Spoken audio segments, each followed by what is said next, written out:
We actually came out here to get some of these fragments looked at with an electron scanning microscope. Wow. And we had a couple of fragments with like the tubular drill, but in general, they're very clean. Like there's just nothing there. I think probably the first step you're gonna do is if you can moved into one of those periods right now, you're not gonna survive it. Like we have this image because of the dinosaur event. After we get out of the bombardment period, then things have time to settle down. That's incredible.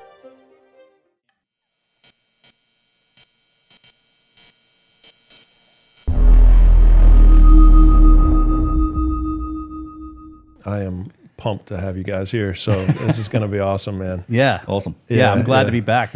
I love what you've done with the place for sure. Yeah. It's different. It's come a long way. Yeah. It has. Yeah. Yeah, we've done a lot to it for sure. Yeah, a bunch of new vases that I want to show you guys today. So it's going to be exciting. I can't wait. The coolest thing about having both you guys on the show at the same time is that we've got the number one short that's ever been on the Limitless before. So yeah, so major on the short because everybody loves Russ and your voice and talking about the moon. The moon, that's what it is. Yeah, people love talking about the moon. And then Ben coming back as this is actually the 1 year anniversary from when we recorded our first episode. It's literally to the day, right? It's wow. Yeah. Congrats, 1 year. bro. So, yeah, well, congrats to cool. you. It's come a long way. I mean, we weren't in this studio. You've grown the channel from Zip. It's great, and you've had a fantastic list of guests coming on, and I know you're going to get some pretty epic guests in the near future as well. So yeah, it's crazy, man. The growth has been insane and fun, and like people are just like, hell yeah, I want to come on. Yeah, I think it's just the vases for the most part. People just want to, people just want to see vases, but whatever, man. It's worth it if you're out there and you get the invite. Yeah. The vases are incredible. It's a super privilege. I mean, I say it all the time. Like you're the guy that I've always wanted to be able to handle complete vases, and you were the guy that made that happen. And you've just got such an incredible collection now. I mean, these are phenomenal artifacts. So. Yeah, it is really cool to get to see them as well, and obviously they make a good backdrop. Yeah, it's good decor. Yeah, for sure. Yeah, so we'll talk about some of those today. I got some new ones that neither of you guys have seen today. So since the last time you've been here, so that's pretty cool. We'll dive into a couple of those. You guys have some fragments. You want to talk to me about your fragments? Yeah, we actually came out here to get some of these fragments looked at with an electron scanning microscope. Right. Someone reached out to Ben, Max, reached out to him and was like, hey, I have access to this equipment and I'd like to see some of these vases, look at the tool marks, under this magnification. And so we came down here to do that and brought these pieces. And it was a very, very interesting experience. Yeah, it was. I don't know. I feel like there might have been, I think, LAH, the Laboratory of Alternative History, the Russian channel, if you know those guys. I know they've investigated this topic before. I don't know if they used a scanning electron microscope. I might be wrong, but as far as I know, this sort of hasn't been done in the academic world. I'm not sure how much interest there has been in looking at things like tool marks under a scanning electron microscope, particularly these precision fragments. And the nice thing that you can, what we're looking for under an SEM device is a couple different things. So you can find, like, even at these sort of micron levels, you will see polishing marks and tool marks. And we had a couple of fragments with like the tubular drill, remnants on it. You see that's quite common. I know it's in some of your vessels, vases, the dishes. We saw a dish earlier that has that tubular drill center mark. And so we have a couple of pieces that have like that little piece in there. So, looking down at that, what you want to try and see is like, well, is there any metal or any material still at that micron level wedged inside those marks? And that's because that's what happens as a process of machining. It's going to leave behind little traces of metal.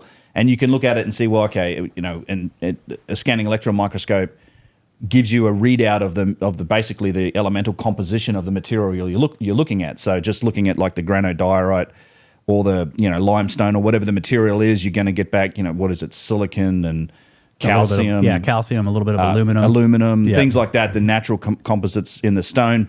But like metals and charged parts of the stone will show up in the backscatter display on the SEM, so you can sort of zone in on these bright spots and basically look at it and then try and test it and see what it is. And we found, there were a few takeaways from it. I would probably preface this by saying, this, first of all, these samples weren't ever really collected, or these weren't something that was picked up with the intent of ever doing this type of work. If you were to collect samples with the intent of looking at them under an SEM, you would probably treat them a little bit differently. Handling them can contaminate them, things like that.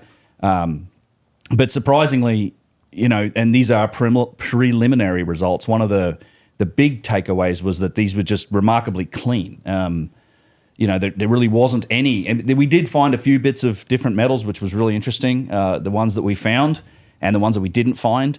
But in general, over a few days of looking, and it really is like a needle in a haystack situation. This hasn't been comprehensively looked at just yet, but it's, you're looking at that very small scale. You could spend days looking at like a single piece, just looking around at it and trying to analyze different parts of it.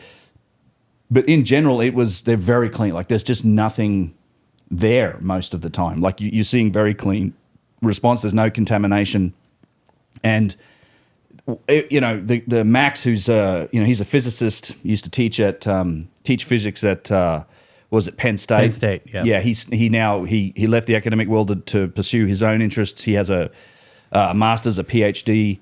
I think his PhD is in ultrasonics. He has an ultrasonic setup in a laboratory at his place, and he thinks that just that lack of any real metal or anything at all in a lot of these grooves might be indication that it wasn't really a mechanical polishing or machining process that was used. It might have been something like ultrasonics, because that's a process we use today. You take very hard stone, things like diamond and rings, to a jeweler, and you put them through an ultrasonic cleaning process, and it's going to clean and polish that jewelry right up. And it's not like it's mechanically being touched by something. It's a fluid that's doing it's vibration through the fluid that like just cleans it, washes it basically. And so if the same process was happening, ultrasonic, you have a tool, but the tool itself is just to carry the vibration into the liquid or the slurry that you're using to actually do the work. Yeah. Right. So the tool itself, if whatever it's made of, iron, copper, titanium, it isn't actually making contact with the material that you're cutting, because it's the slurry that's doing that. And the slurry is constantly moving, washing through. Right. Yeah. The tool itself is just vibrating. The tool carries the vibration, and it doesn't actually make contact. If you're doing it right. This is the first piece we put under the microscope, and if you see that one you can see there's a curve there. That's part of the original coring out of the block of material to make the vase. The tool. That's the base of it. Right that's there. The bottom, and then that curved line is the remnant of the coring. And so that's the first thing we looked at, was we were following that curve to see, like, is there, because the standard model tells us it was a copper tube with sand and they were grinding. Yeah. So we should have found bits of copper tiny bits of copper caught in the middle of the crystalline matrix of the stone itself. Sure. And there's nothing. Huh. Yeah. Wow. That was a big takeaway from all of the pieces that we looked at, and it's just like literally zero copper. There's no copper No. in any of the samples. And that's the explanation, right? Well, it's copper or flint or other materials, but even if it was flint or another type of stone, you would expect to see that as as bits and pieces, little bits wedged into the stone, and maybe a slightly different elemental composition of that stone. We didn't see that, and we didn't see any copper at all. Wow. And we did find a few other metals in little spots, and I guess we'll get to that in a little bit. But it was I think those were the main takeaways. And again, this is preliminary work. Like it was kind of let's test this to see if it is an avenue that's worth pursuing in more detail. I think it definitely is based on the results that we've gotten so far. But it's very preliminary at this point. But those were a couple of key kind of takeaways, I'd say. First of all, just no copper, none whatsoever. And, this sort of cleanliness and lack of contamination of anything on most of these samples, which, might be suggestive of a non-mechanical process. I mean, you talk about ultrasonics, like in Max's ultrasonics rig, he has... it's got this titanium rod that's like this round, and it shapes itself down to about like a 1/2-inch bar, and that's what he's using that in an oil, I think, to do ultrasonic processes on other materials, and you can literally see the bottom of this titanium bar has been worn away. Like it's just that's just from the action and that ultrasonic kind of also working on the bar itself. So I have some pictures of that, but it's like that does work as a process, and it was really interesting not to find anything. I was we did on one of the pieces a quartz piece that also had a tubular drill cut on the bottom. This is like a rock crystal vessel, and I will say this also that these vessels, we know that they definitely are ancient Egyptian pieces. They've come from private collectors in Egypt and elsewhere that have been sort of given to us for the purposes of this type of investigation, looking at a bit more closely. Directly from the step pyramid. Yeah, right? a couple. We know that several of them have come from beneath the step pyramid. 100%. Like that's. So the provenance is undeniable, undisputable that these are ancient, that these Yes. were, and so they match all the different. I mean, you can match it up 100%. These are, I mean, very similar to the ones that you'll see in this room in my collection. I mean, this is absolutely beautiful. You can see the tapering that's coming up off of the base of the thing, how it's just perfect. The smoothness is almost like it's been polished. I mean, the outside has obviously been polished incredibly well. You can see just a couple of tool marks on the inside, but I wonder, just like, so impeccable provenance. You guys have looked at these under a microscope, and you're seeing very little signs of any material that's been embedded into these. Right. On most of them were very clean. Again, not comprehensively looked at. Okay. It is a needle in a haystack situation at the micron level, even with a piece like that size. Like you could spend days looking at it. You can, days. So how much? Right. Because you're looking at just one tiny little tiny little piece. Literally, the smallest level of magnification is you're looking at an image that might be 2 or 3 millimeters across. Right. And you can't see a lot from there. You've got to like zoom in, and at the highest level of magnification, I mean, you're down at the 10 micron kind of scale, right, or 50 microns, yeah, which is 50 thousandths of a millimeter. Yeah, and you can see little objects and parts of it that are just a couple microns. It's very, it's extremely high resolution, and it's So the other, you talk about the machining, so that was also a takeaway. Just looking at the surface, I mean, you do at that level, you will see the polishing marks and the whatever process has been used to actually finish the stone. And that was another takeaway from Max, just saying like how flat and how well done that was. Like at one point we did stick like a copper bar in the SEM, and to the touch, and this copper, it's like a piece like this that's like a 1/2 inch round, and it seemed smooth on top, like it had been cut off, but under that electron microscope, it's just these jagged peaks, where this thing had been cut through. Where the saw had cut through. With a saw, and you can compare that to these. These very finely worked surfaces with very fine lines, like just orders of magnitude more precise, and just less variation in it. So these are very fine. So if you can feel that to the touch, but it's nice to look at it under that microscope. And Max did comment that this is very well machined. Whatever process was used to do it is extremely well made. If these fragments have been at the bottom of the step pyramid for since 2650 BC or so, and earlier potentially. So, but they were the place was excavated in the early part of the 20th century. So like 1925, 1927, Jean-Philippe Loyer goes in and finds a bunch of the fragments. Yeah. Now there's a whole group of people before him that was excavating. Exactly. That we don't know why they didn't find anything, and if they did find stuff, where did it go? Right. So that's a whole thing. But I guess my question is, how much of the smoothness and the lack of material that you're seeing, at least on the initial scans, and I get it, there's a lot more work to do and a lot more to look at from additional scans, but how much of the lack of material and the smoothness and of these fragments or these artifacts could be explained by people rubbing on them and handling them over time, potentially thousands of years? You want to take that, or I can have a go? I mean, it could be, but we don't. For the first thing I would say is we don't know how old they actually are, right? I mean, if they're really old, then yes, I guess age would polish them as well. But we do see tool marks, and they haven't been completely worn away. But at the same time, they've been buried. So, and then some of these sections that are in the step pyramid are still being excavated, and some of these fragments are coming from the parts that haven't been excavated yet or have just been excavated. Yeah, and And in terms of cleaning it, I mean, you are talking, and this is where the small fragments of different metals and materials that we found were quite interesting because, you know, they were properly, you could see it with the topographical display on the SEM that these are wedged in, you know, between like the components of the rock itself. Like these, it's not like it's a speck of something sitting on there and resting on there that would fall off. You know, these are parts of a tool that's working on that surface that it seems like it's something has, you know, it's taken a tiny sliver or piece of that and it's wedged it into the rock.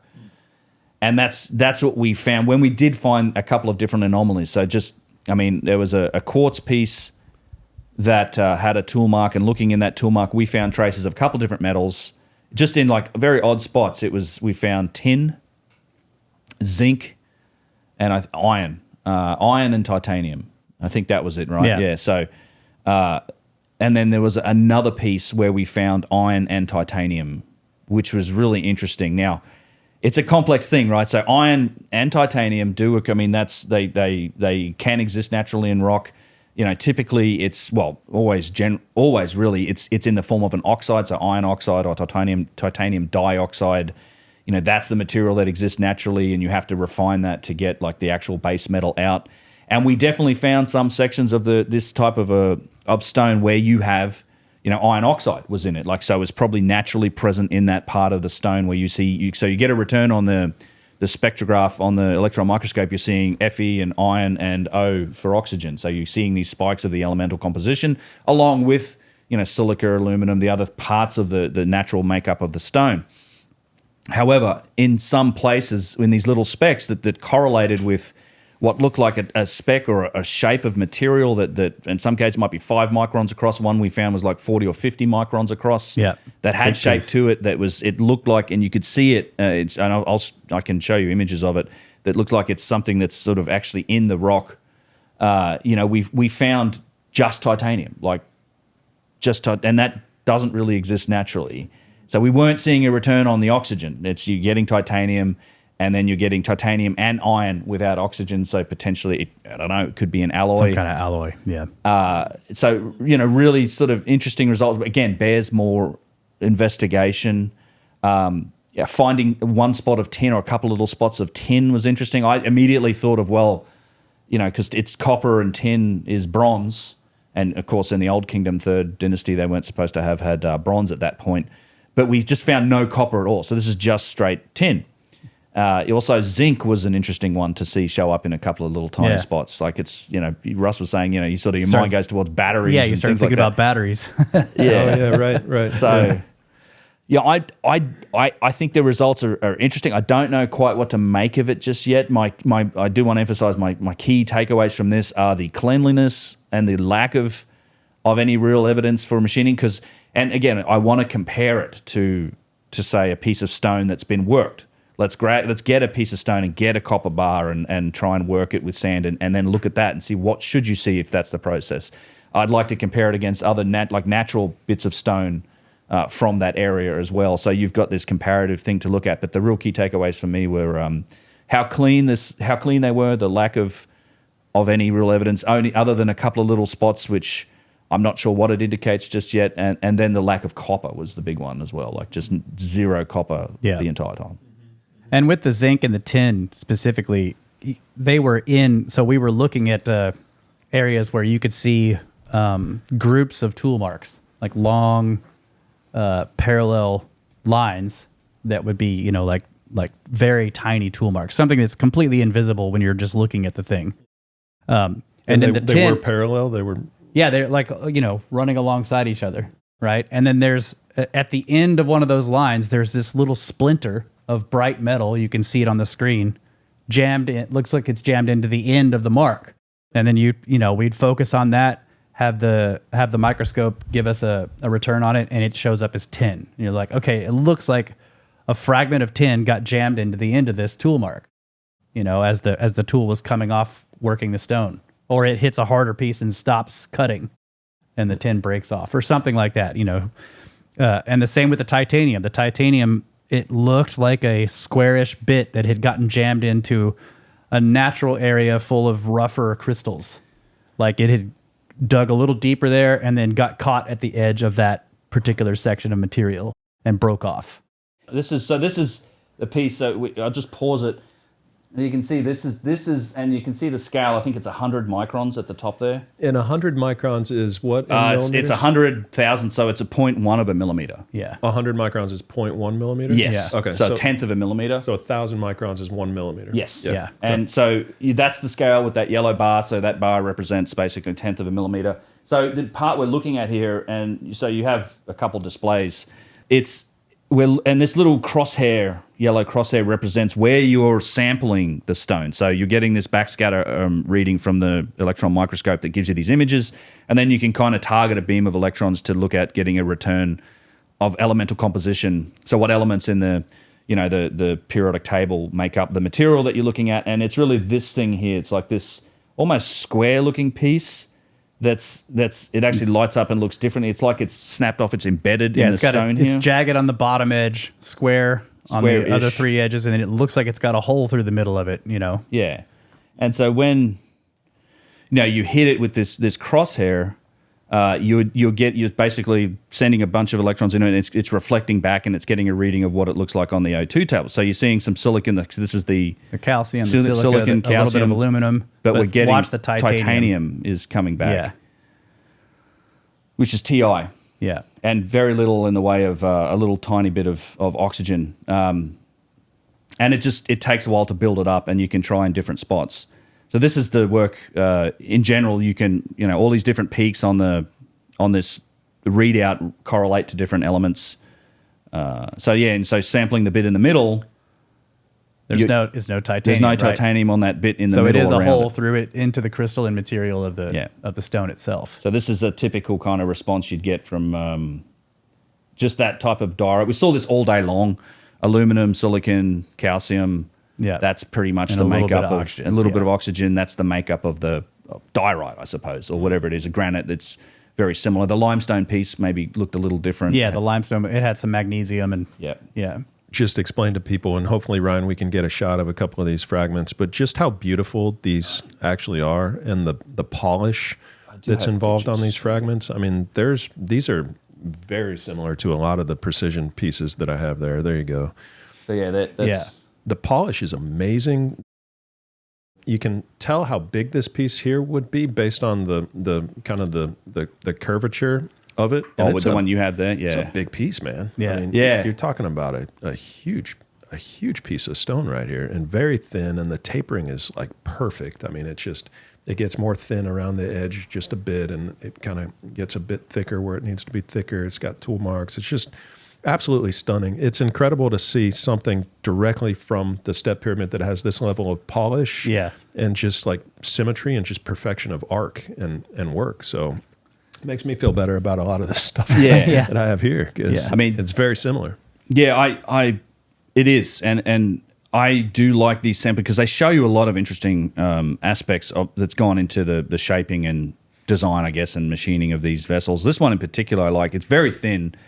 But like you said, the tapering is really important. Like that's difficult to achieve. Like this going from thick to thin to thin to thin, and it'd be great to like if you have even the calipers to measure this little spot in between here. I'm guessing it's a couple of millimeters. Here we go, folks. Yeah, this is what this is all about, right here. I did want to measure this actually. The thinness of this piece, which it's translucent. So what do? You clamp this open, right? There we go.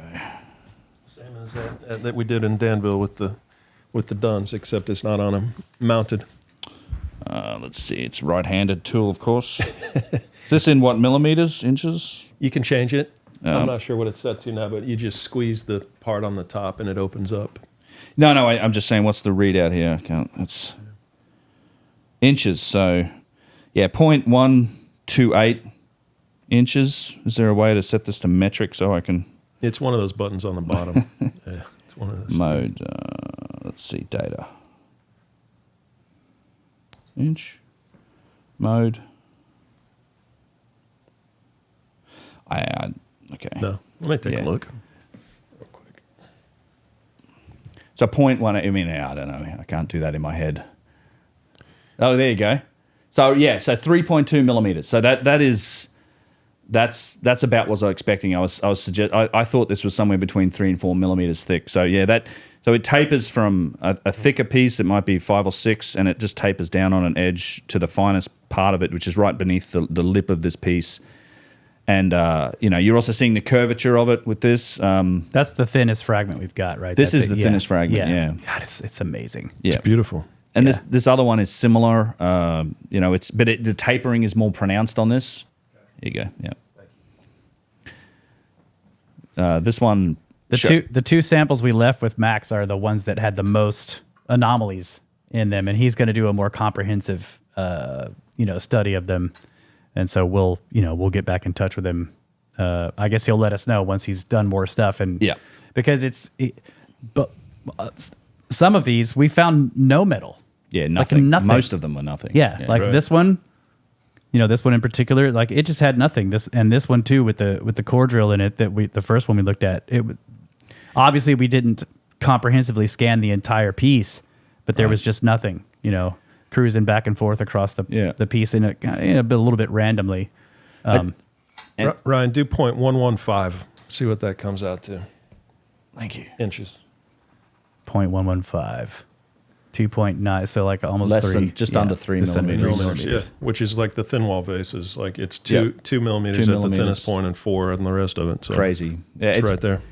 And it's quite remarkable. I mean, and that's, you can see that machining prowess in Russ's piece. I don't know if you talked about that, the crack. Like we thought that's a crack in that thing, but it's looking at it under the microscope, it's actually not. It's a natural vein or a weakness in the material. It's not. It hasn't been glued back together, but they somehow machined this piece anyway. Yeah. And evidently, it held. Like that's I thought, this looks like a continuous break all the way across. But when we looked under the microscope, it's not completely continuous, right? But it is a fracture that goes through the material.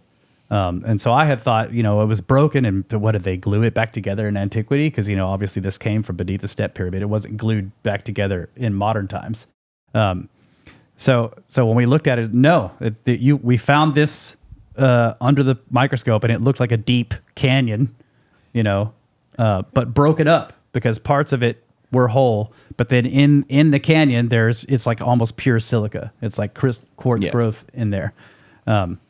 So this fracture, which is a weakness in the stone, they managed to make this enormous bowl or whatever this originally was so thin, even with that kind of weakness in the material, and didn't break it. It's astonishing. And they must have finished the process because it's completely polished. This was broken after the process, of making it, because it's not broken along the weakness. Yeah, when I put a black light up to a couple of mine that have been repaired, you can see it shows where the glue is. And I put it up to this one. There's no glue at all. There's no glue. No glue. No, so that's incredible. Yeah, it's wild. Yeah. So it's interesting, and like we said, I would like to compare it to machined pieces of stone. That have been machined with different, like I say, modern machining, and primitive machining. It's like there's not a lot of conclusions we can draw about this just yet. It's very interesting. I think it's a direction to go in. I don't want to, I'm not jumping to conclusions about what this means, but it is kind of interesting. The fact that you see titanium, because titanium's wasn't used outside of laboratories until like the 1930s, and it was discovered. Even 1790 or something like that. 1790, and not until 1930 or something like that was it made in large amounts.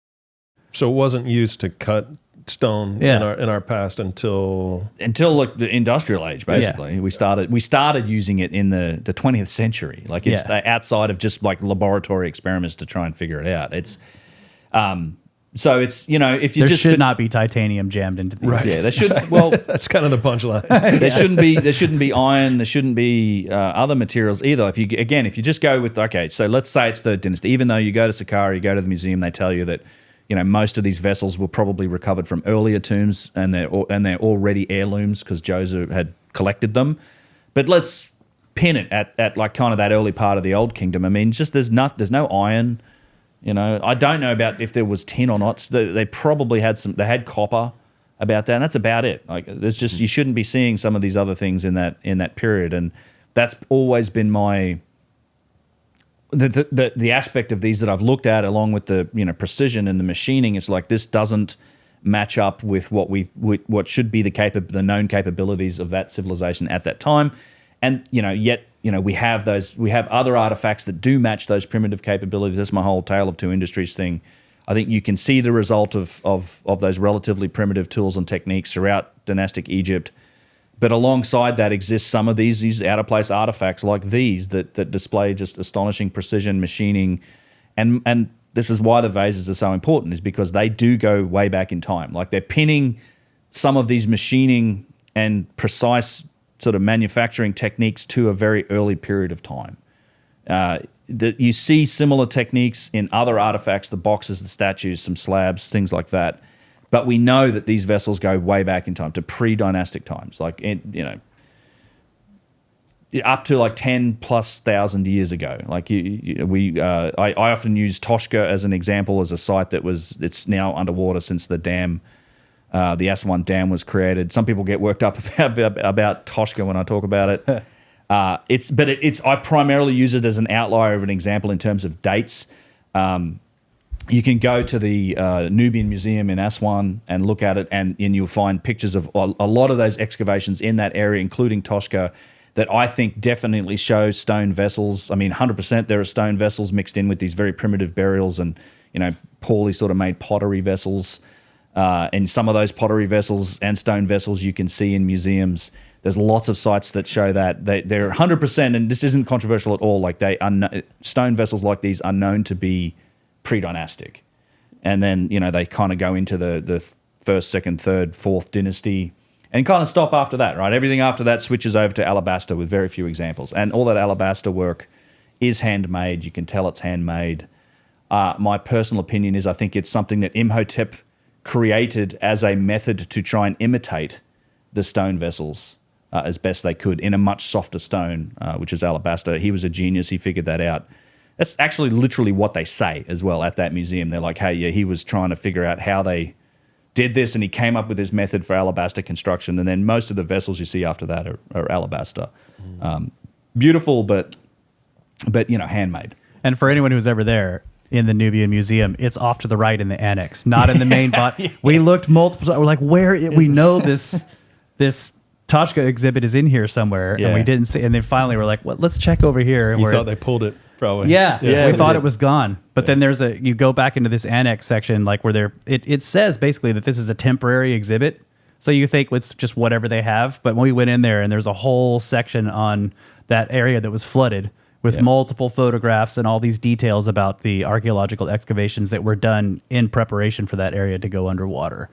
And that's where we found the photos and lots of other ones showing what looks like, I mean, obviously you can't 100% tell because you're looking at old photographs, but you can see like very primitive, like a burial, very primitive pottery and ceramic work or whatever. And then there's this beautiful dark stone vase in there with this primitive, all these other primitive artifacts. And you're like, wow, and this is supposed to be 13,000 years old. Yeah. I've seen the image of the body curled up inside the tomb, and then it's got a couple of rounds, like what looks like faces next to the body. Yeah, there's a lot of different photos in there. That's the photo that's in the museum that you guys have referred to in the past. And when we found that photo, there's a bunch of others around it where you see again, like I said, you can't 100% tell because it doesn't tell you like stone vases plus right, like clay vases. They just tell you like this was dug, it's burial number 8, right? That's exactly what you see. But it does in some of them. Some of the photos, you're like, yes, that is that looks like a stone vase. Okay. So which out of those do you think is like the most convincing in that image? Or is there a better image, or is that kind of the... There's better images. There's better images, yeah. Okay. I do have it in my slide deck, but I'll see what I can do here to find. And it's worth pointing out that you guys are aware that Hugh Newman announced at Cosmic Summit this year as a part of his presentation, and we just talked about it a couple episodes ago, was those stone plates that were found at Karahan Tepe that are I mean, 12,000 years old at a minimum. Yeah. 12,000 Yeah. years old. Yeah. Honestly, you also see artifacts like that from Turkey, like that are at least 10,000 years old. There's an obsidian, like a part of an obsidian bracelet that's 100% been turned and machined. And obsidian is glassy. Right. Yeah, Not going to be an easy material to turn. Right. Yeah, It's gonna normally wanna it's shatter. flaked, right? It's like most obsidian artifacts are made like arrowheads with flaking. Yeah, he's got it pulled up here. Yeah, there you go. And so at 100%, I mean, there's been a tribological analysis done on this piece, and it's you don't get that result with obsidian with flaking. I mean, it had to have been turned, and probably turned at a high rate of speed. There's also there's like almost vases and vessels from Turkey, the same thing. Yeah, that's 10,000 years old. Yeah. So this 1300 BC lathe date is getting more and more ridiculous the more time goes on. I got to give you a big shout out, Ben, for being kind of the person who spearheaded the revolution there with the lathe and kind of questioning when that actually was first used. You've done amazing work, and I think at this point, everybody, even in the academic community, is kind of like, oh, yeah, there's probably lathes before 1300 BC. So they're slowly changing their minds thanks to your work. The goalposts have shifted a little bit when it comes to the discussion at time. Thank you. Yeah. I can't take the credit for doing the work. I mean, Alex and Nick Sierra, and Adam Young. I mean, he was the one who really drove this in the first place. I feel I've been privileged enough to be able to document it and, as I tell those guys all the time, is look, if you had done this without me and you just published the results, I would have made videos and content about it anyway. But I was lucky enough to kind of be invited in to be part of it, and and I guess push it out. Just ancient technology, I guess that's become my patch that I play in a lot of the time. And it was a privilege to be part of it. But those guys that did the work and the analysis, fantastic. And I give the credit to them. I know it's come out on my channel and stuff. And the part that I've enjoyed probably the most out of all of this is, I think it's the return from the grassroots nature of this investigation, kind of open source investigation, right? We put it out there. A lot of people became interested. Mark Vist popped out as a cryptographer from I think he's Danish, and he did his work that was just, I think, mind-bending, right? Finding the radial traversal pattern in these things, finding the significant ratios, potentially finding the base unit value, particularly in that original vase. Max popped up. He's got a PhD and access to scanning electron microscopes. That's all happened because we've been sharing these results and data out there into the public, and you find particular interested people. I mean, you, as a result of those videos, I think this whole room might have come to be. So yeah, that's right. It's great. I love that aspect of it. So I'm happy to be part of it. Yep. Cool. I guess I'm kind of curious, like, what's next, in terms of art. So just continuing to look, I think the electron microscope? Scanning electron microscope. Scanning electron microscope, SEM. SEM. Yeah. So that's kind of the probably the next steps as it relates to this project and continuing to. It would be great to get samples that are then protected, like from contamination. We'll have to see about that. Obviously, you just don't go take stuff, right? But it's possible maybe to get some very small fragments with permission, and then get them looked at and have them be protected so that nobody's handling it. It doesn't get cleaned. It doesn't get washed or rinsed or anything, and then take it and look at it and see like what's on this without any basically trying to look at it exactly as it was from beneath the step pyramid or whatever. That would be awesome. Comparing. So doing a comparison work to other stuff. Comparison to rough stone of the same material. I mean, Ben, do we know where they got this stuff? I mean, where did they get this? Yeah, so various different spots with quarries. Yeah, I don't know. That's one of the big questions about that in the pre-dynastic time, is like there was such an array of like semi-exotic stone types that came from this area. It almost, there's a whole problem around trade. Like, you find things like, there's a lapis lazuli tube that's in a pre-dynastic section in the Egyptian Museum next to bone and bead ornaments, with the gold, the gold tip on it. I've actually found another one. I think there was another one I found in the a pre-dynastic section in the British Museum, but it's like there's no source for lapis in Egypt. The closest source for lapis, as far as we know, is Afghanistan. So where are these stone types coming from? How are they getting their hands on such high quality pieces of stone? A lot of the times, these aren't made from blocks of stone that you just find laying around on the surface. There's a quarrying process involved with all of this. So, just there's all sorts of issues with that. But I would like to compare it to natural parts of the stone and then worked stone to see like what does it actually look like when it's machined with, a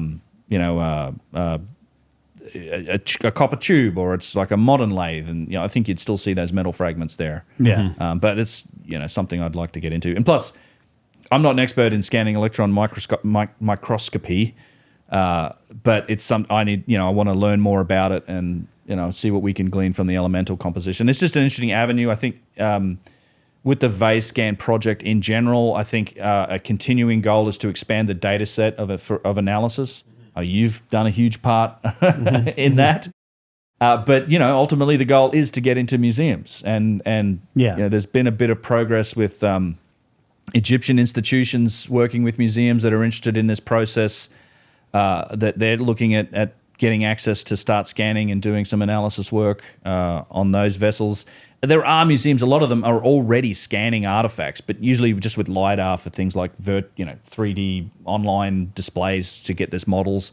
It'd be nice to scan them with things like structured light, so you have a little more depth to it, and then the scans could be analyzed.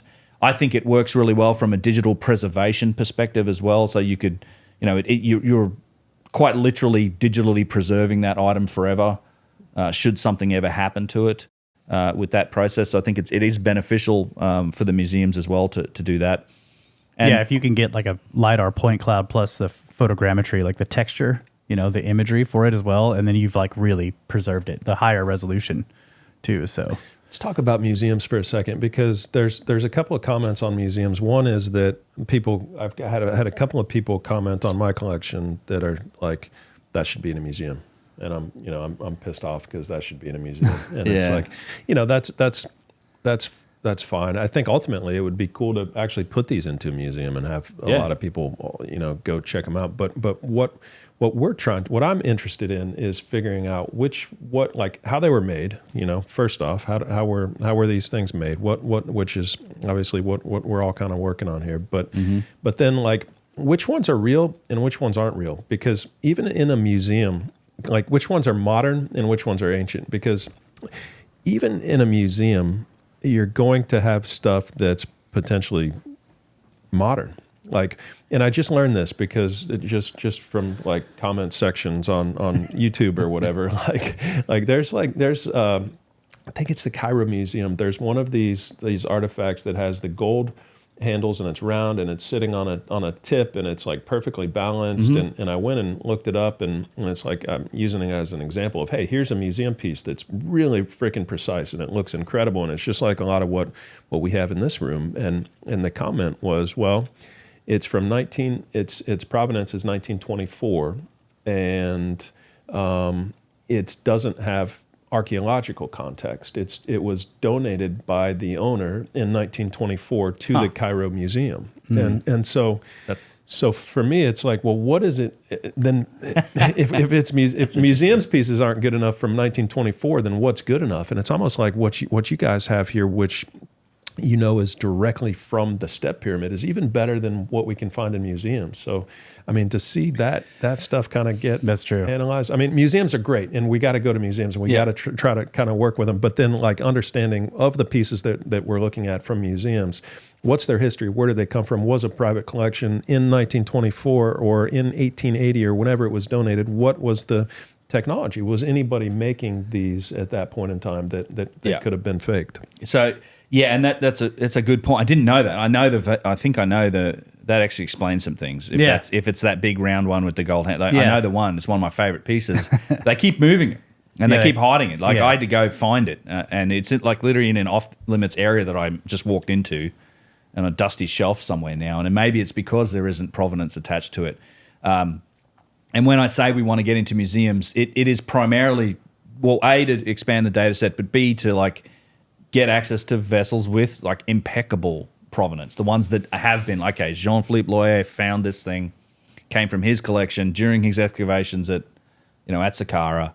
that's pretty impeccable. Like if those types of artifacts that, like, Flinders Petrie found this thing or whatever, those are the ones you want to look at just to address the provenance issue. I personally, for the same reasons you mentioned, technologically speaking, I don't think it's such a big issue with provenance. I mean, I know people that don't like the results. They're going to question provenance, and I think it's legitimate to ask the question about provenance. But I think for those exact reasons you mentioned, like in the 1920s, even in the 1980s, because I know there's I think the OG vase goes back to about the 1980s. I mean, some of yours I know go back to the 1960s. It's like, who is doing this level of precision machining in that time? And even in the 1980s, it's questionable that you would be able to do that. I mean, we know that today I'm sure it's possible. It would be insanely expensive. It would take a lot of machine time with a very sophisticated machine, with an expert operator. You probably burn through a bunch of tooltips trying to do it because this is very hard material. And I'm not sure you're going to get a return on the investment if you're just trying to sell this as a fake artifact on an antiquities market. That idea gets compounded when you go back to like the 1980s or the 1960s, because these things weren't really worth anything back then, not relative to today, certainly. I mean, people have always been interested in statuary, artifacts with writing on them and hieroglyphs, and these vessels are like they're plain, they don't have decoration on them.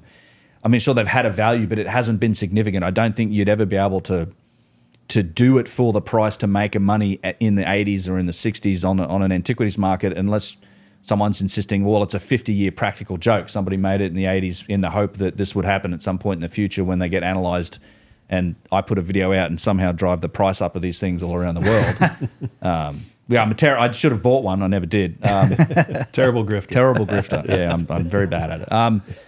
So, yeah, you got to work on that, Ben. Yeah.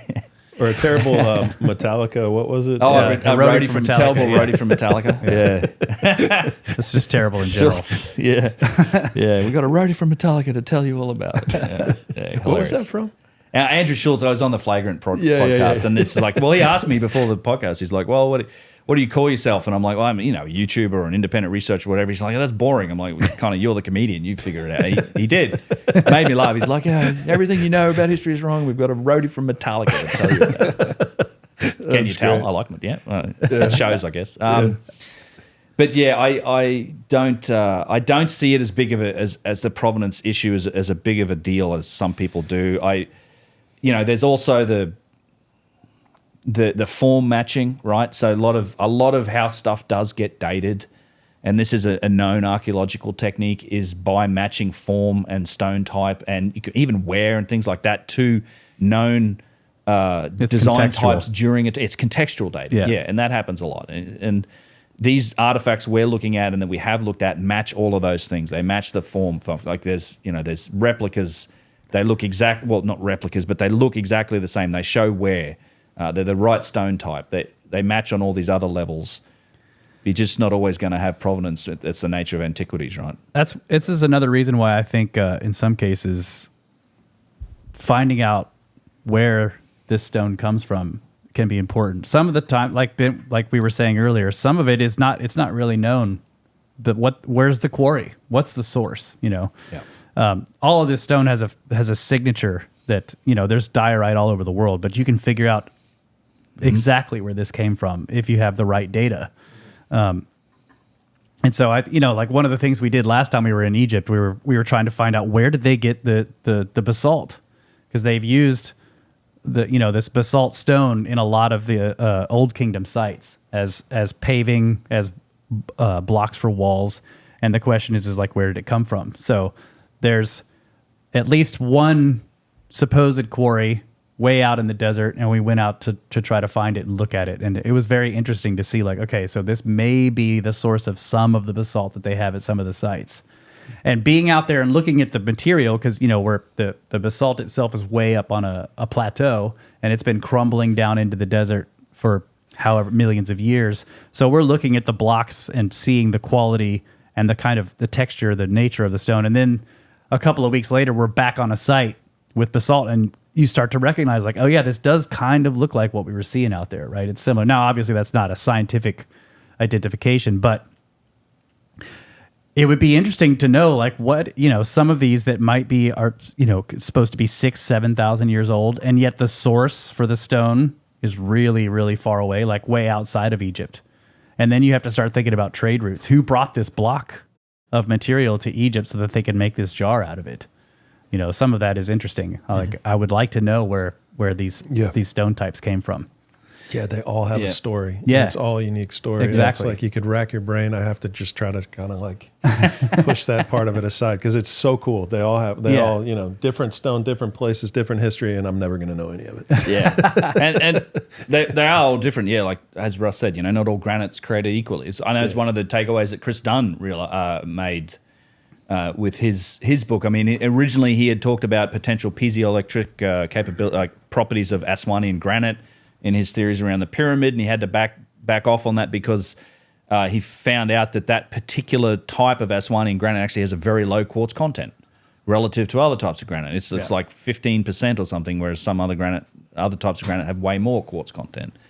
So yeah, it's not all stone is created equally. I mean, these two pieces here, they're both salt and pepper diorite, but you can pretty clearly see it's a different composition and type of stone. Who knows where they came from? I don't know. It's an endless question about where these materials came from. But what if we find out that, for example, I know this is wild speculation here, but one of that you only can get that from Peru, right?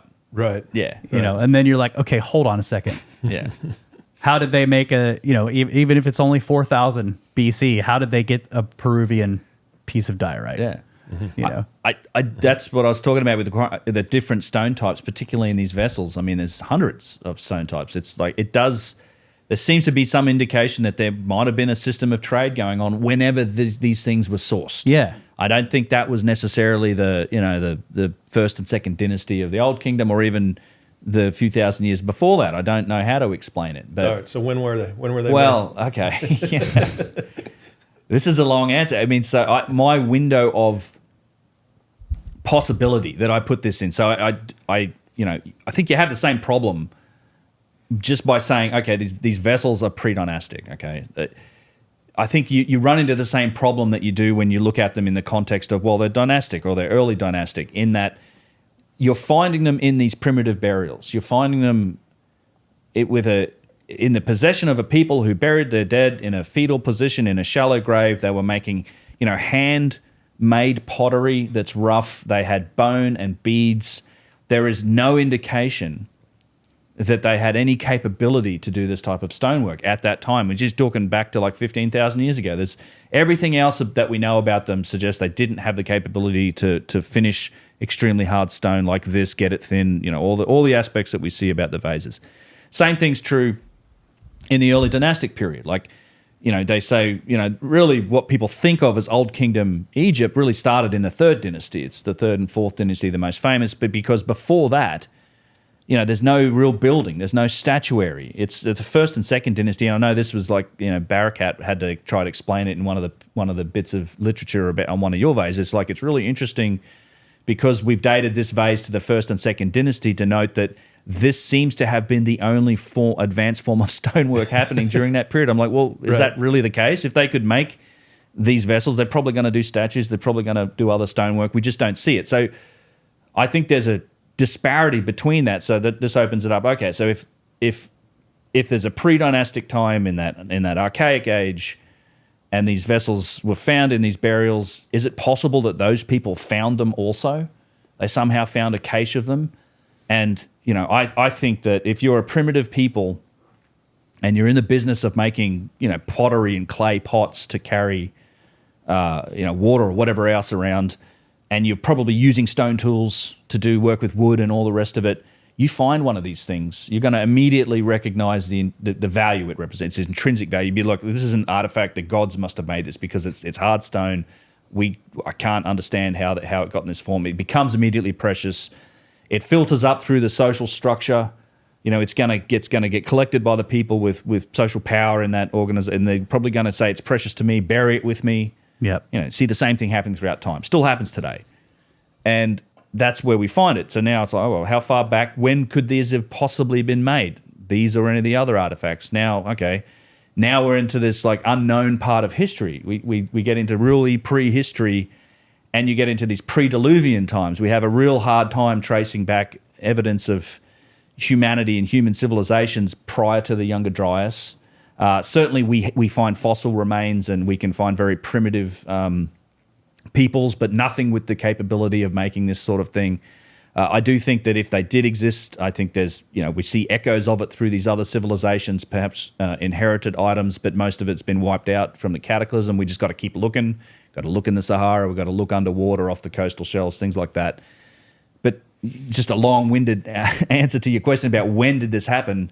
My window of possibilities, like anywhere up to nearly 1 million years ago for me, for Homo sapiens. Like in the fossil record, 300,000 years old human beings, based on teeth morphology studies and DNA studies looking at when we diverged from a common ancestor with the Neanderthals. Those are all in the 700,000, 800,000, 900,000 year range. Hard evidence it's around 300,000 years, but we could have existed for up to nearly 1 million years old as a species.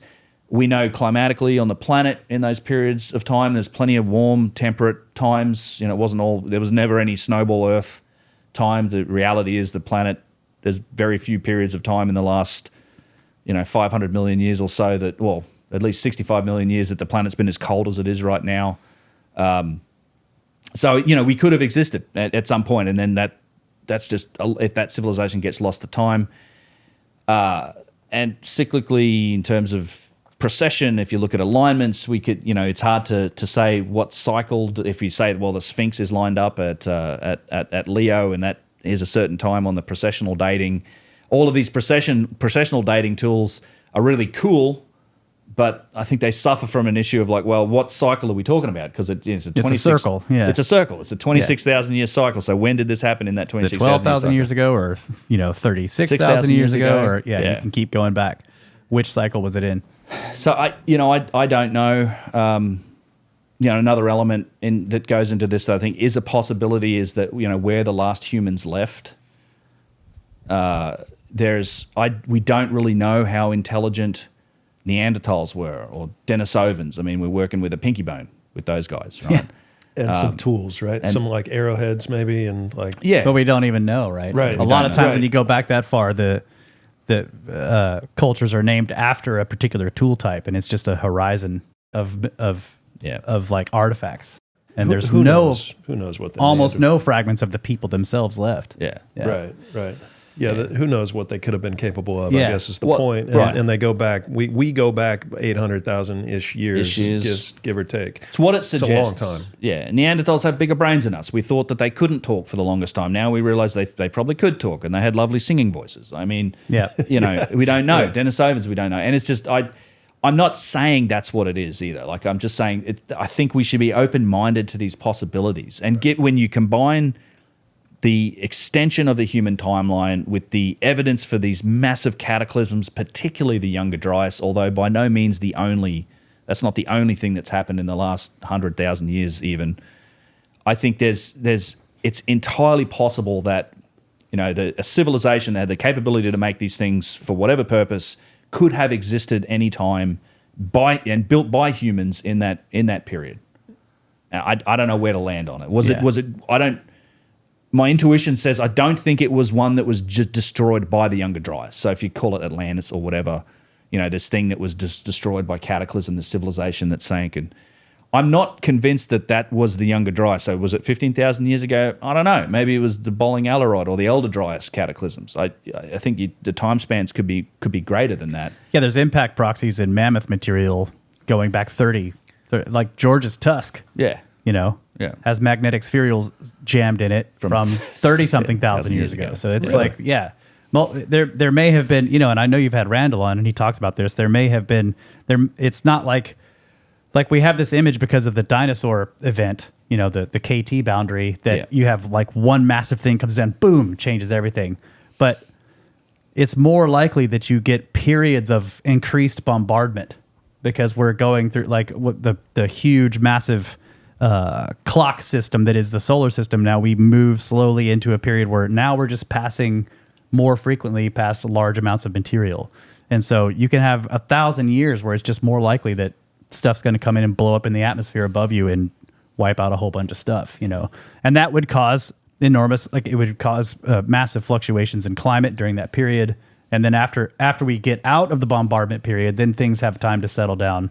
But stuff has gone extinct. You've moved, sometimes whole coastlines.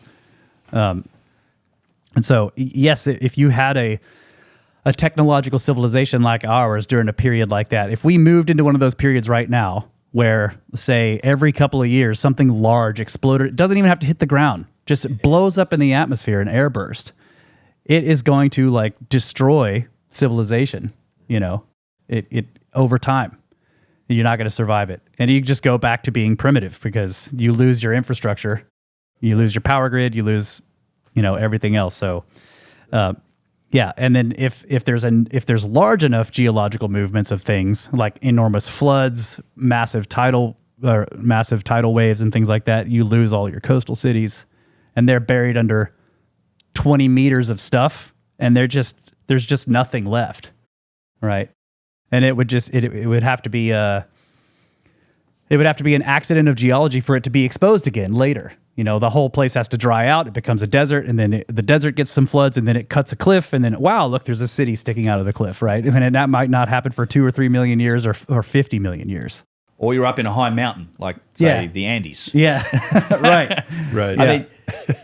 I mean, what did the Egyptian priests say to Solon? How many floods have they witnessed? Yeah, they're like the Greeks. The Greeks are young. They remember one destruction. Yeah. We remember 6. That's right. Yeah. Right. Yeah. So if they were significantly older, and that could explain why the tool marks are not as pronounced and why you're not seeing the the remnants of the tool within the grooves, right? Is that fair? Like all the rubbing over time, the handling over thousands and thousands potentially, of years? I know. Yeah, I don't know. Yeah. This is why I think it's interesting to do some comparative work, and I probably need to talk to someone who knows a bit more about looking. I don't know if anyone really does look for that sort of evidence in tool marks. So I don't know at the micro. Can you really, if that bit is if something is wedged into that stone as a result of machining, pressing really hard, it's taking this tiniest 5 micron size sliver of, whatever metal it is, and wedging it in that stone, is that going to get dislodged by handling or with sand? I would wonder about oxidation over time and just that too. General degradation, right? Yeah, the metals oxidize, they disappear. Yeah. One of the things that I was warned about from one of the from Fayez Bearcat actually was that he looks at all of these things and he's got 100 different ways of telling whether or not they're authentic, and of course the provenance factors, all but everything. He doesn't sell anything that he thinks is not genuine and authentic. Of course, he's not going to buy it in the first place. And so one of the things for him is the tool marks, and if the tool marks are very pronounced, and if you can rub your finger over the tool marks and kind of feel you can feel it, you can feel the rib of the tool marks, then it's probably more modern. But his point is if you can rub your finger on it and it's smooth and the tool marks have kind of been worn away, worn down, then it's much more likely that it has a lot of age to it. And so that's the kind of stuff that he'll stick to. A lot of other things like in dimensions and like the spinning thing and all of it, but it's he's looking for quality. That's If it isn't as good, then it's modern, right? I find that awesome. No, the really good stuff is when it's the old stuff. And I get that the seems like it's backwards. Right. I get the wear thing, and that is certainly possible. I'd love to talk to someone who maybe knows more about it. Somebody like you, you'd probably know. But no doubt they've been extensively handled, and maybe it is just a case. Maybe we're not seeing. But this spent $4,000 beneath the step pyramid. 4,000 years beneath the step pyramid, not being handled by people or out in the desert being blown by sand. Right? It's sitting down there in a basically stasis. It isn't being rubbed by anything. Right. So the tool marks, if it was 4,000 years old, the tool marks would probably still be pretty pronounced. But if it was 20,000 years old, the tool marks could be well worn down by now. Yeah. This one. So I want to bring out a couple of artifacts that you guys have not seen yet. So just wanted to show you guys and get your initial take on it and your initial impression, first. So This one, I did do a little bit of a video on this, like a little short on this one, and this one is within the X and Y axis of the lip. Are within. This is insane. It's 15 1/millionths of an inch. The difference between the X and Y axis of the lip, 15 1/millionths. Wow. So it's like 4/10,000ths of a millimeter. I mean, yeah. There's a couple things that jump out to me immediately on this. I mean, it's a unique shape. I mean, it's like a flattened version of the oblate shape that we see. It looks and feels incredibly smooth, and I'm sure it is extremely precise. But get this the depth of the cut underneath this lip, like that's trying to machine this out.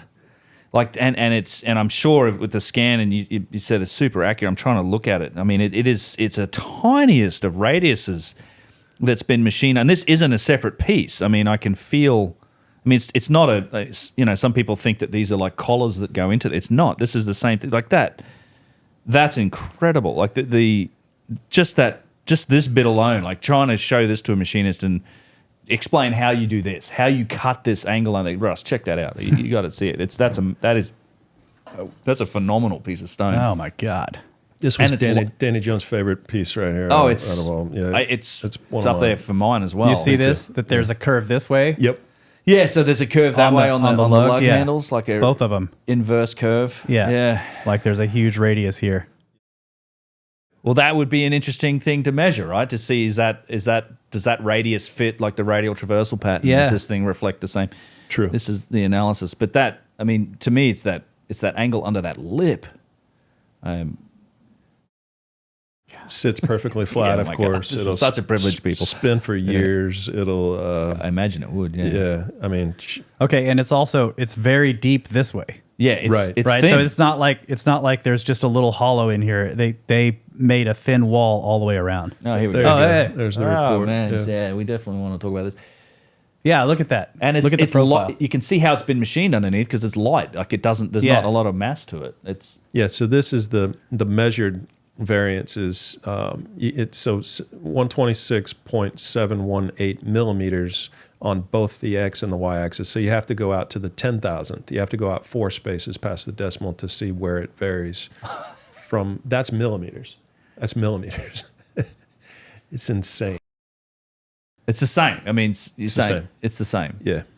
I mean, so it's within. It's a thousandth. It's a micron. You see where it says measured? 71837179. So it's 4,000. Like four micron. Four microns. 4 microns. There's a new bar, people. Yeah. But you see that with your grinding. But it's 0.4 microns, isn't it? I think it's 0.4 microns. Is this millimeters, this measurement? Yeah. So 1 micron's a thousandth of a millimeter. Yeah, so 0.4 microns. Well, no. If it's the third, is it the third digit or fourth digit? Fourth digit. Okay, so 0.4 microns. Yeah. Holy crap! All right. Yeah, dude. So it's less than a micron difference. Right. Less than a half of a micron. Yeah, you're right. Yeah, because the 8 is the micron. Yeah. So the 718, that's 718 microns. Dude, it's freaking crazy, man. So clearly a lathe was used to manufacture this, right? I mean, look at those freaking lines. You can see it. Yeah. Obviously, it's a perfect circle. It's got the lines going in circular all around it. This was turned. I mean, there's no question about that. Yeah, and this is in, the scale's in millimeters, I assume, 0. Correct, yeah. Okay, so blue is within 0.2 of a millimeter. Red is within half a millimeter. Yeah. And that's, so you're talking... What are we in thous? It's what's a millimeter? It's like it's 25. It's 25 microns in a. Is it 25 microns in a thousandth of an inch? Ooh, I don't know. I think that's about right. Yeah, that's about right. I think. Yeah, that's. I mean, yeah, that's remarkable. Like, good again. This is the power of this sort of data. I think it's we were talking about this the other day. I'm a big fan of experimental Egyptology. I think people should be trying to recreate these things. I don't have problems with people that are trying to do it. I think it's it's a problem when you go into it with a preconceived notion in mind, but still, these are it's an axiom of Chris Dunn's that I quote constantly in my work, which is that if you are proposing, you know how these things were done, and you have a process that you say this is how it was done, and you want to try and prove that by doing it, then you have to include the most difficult aspects of that problem. You can't just attack something piecemeal, because I've seen a lot of people that, and to my knowledge, like that, it actually addressing the most difficult aspects of these types of artifacts in stone, I've not seen anybody do. I've seen, can you lap a piece of stone flat? Yes, you can. You can sit there and lap it with 3 lapping blocks and do it. Can you take a block of stone and carve an inside corner on the outside in a 3-angle corner? Yeah, I've seen people do that. The problem is that people do 1 or 2 of those things, and then they just say, "See, it can be done," and then the whole problem is solved. You have to address things like the precision that we see in artifacts like this. You have to address things like the relative geometry and proportion of scale in single piece artifacts like the boxes. Like it's, when you get to a point where you literally can't fix mistakes by removing more material because you've got surfaces that are precise relative to each other. I mean, all of these are evidently things that were achieved, and they were achieved multiple times in the past, and those are the aspects of the problem that I think we need to address. And the more we uncover the depth of that sophistication in things like this, I think it continually shifts the discussion away from this idea that these were made with rocks and sand and bits of and sticks. Basically, that's been the big benefit of like shifting the goalpost. The whole discussion and the work, these scan results and the Vase Scan project. It's been entertaining to watch those goalposts be shifted, because it used to be saying, "Well, no, they just did it by hand. They rubbed and they tried really hard, and they got there in the end." And that's now shifted to, "Well, no, clearly it was done on a lathe, but it was a wooden lathe. They didn't have the wheel, but they made lathes and they made vessels. Easy, like you can do it." And it's like, okay, then please attempt. I'll wait. Yeah. Right. Yeah. Still haven't seen anything yet. There's a next time we go to Egypt, we should get a really high quality. We go to that place where they make the alabaster. Yeah. Let's just get a really high quality one. Vase, one of the best ones, because they make them by hand, and they'll sit there and show you their process. Yeah, I do. I've wanted one in a while. I want a handmade one, and I want a machine made. A machined one, because they do it both. They make them modern ones, machined and handmade, and we'll get them both, and we can get them scanned. Yeah, that'd be cool. And see what the results are. Yeah, that's been an intent for a while. Ooh. Oh my God. A couple more, yeah. And then we'll move on past the vases maybe after this, but just want to get your reaction. You haven't seen this one either, Sure, right? we can move on past the vases. Oh my God. Yeah, I'm going to be here for a minute. This is the one that I've been wanting. I knew Matt was hiding this one from me earlier. I have been. I was asking for it, and he's like, no. Oh my God. Because I've heard about this one. Yeah, this one's pretty special too. Yeah. Wow. Yeah. You could probably make a supercut of us going, wow, Yeah. on this video. Thank you, sir. Yes, oh, sir. my Lord. Dude. Yeah, this one has, I believe so. I think we talked about it, But the other thing I was going to say crap, earlier, dude. like anyone who's worked with vector style graphics or, CAD stuff, and you have a design, is familiar with how you can sort of grab the whole thing and just squish it, It's Yeah. like, and that's what this reminded me of. It's like, this it's other one one? of these, but they've just sort of flattened it out and maybe widened the lip a little bit. But it's you can see it's the same shape. basic concept. Now, I mean, I guess you could make an argument like, well, of course, all vases are the same basic concept, but it really is astonishing how the design is. You can see it. It's like they have this one thing, and you can stretch it, you can squash it, you can widen it, you can narrow it, and you don't have to change a whole lot. And then you just get the machine to make it for you. The fact that this one has radiuses going in towards the center of the vessel on the lug handles is interesting, because you were saying it's lathe. Well, you're not going to do that by turning it on a lathe. You would have to have the thing mounted over here and a tool doing this, or something. You can't spin that vessel and get that result, that curve going in the other direction. Yeah, the tool itself has to be spinning, right? Right. Yeah. Yeah. But on a lathe, it's usually the work that's turning. Right. And you're not going to get that result by turning the work. Correct. Yeah. Right. Yeah, it's interesting. Yeah, Like and it would have to be mounted, on the outside. The Right. center of turn is going to be far outside of the tool itself, of the work itself. When you look at the bag shape one up there, the Brescia Yeah. calcite limestone, and then you look at that little like silver dollar looking one that's Yeah. like flat. Right. Those were pretty clearly like put onto something that was turning. Like those, like, so it's one thing to just turn the artifact itself and spin it and cut it or whatever, but then like the reverse cuts, like you're talking about on the handles and the bag shape and the other smaller one, it looks like those have been like placed onto something that's turning and then had the material removed from the outside because of that inverted kind of circle thing that you see on those. Yeah. So it's interesting can speculate on what tool they have, but yeah, here's the certificate from this artifact. Thank you, Ryan. I don't need the paper.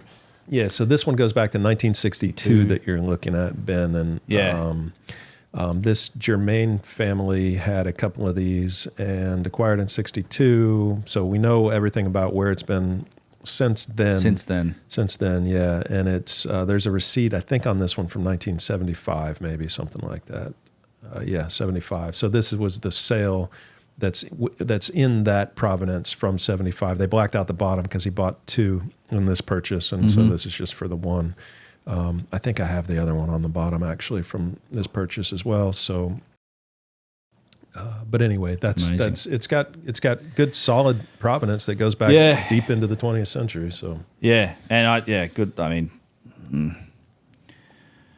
And it looks like these shards. I mean, when you look at like the when you look at like the symmetry, it's the same polish, it's the same tool marks. Like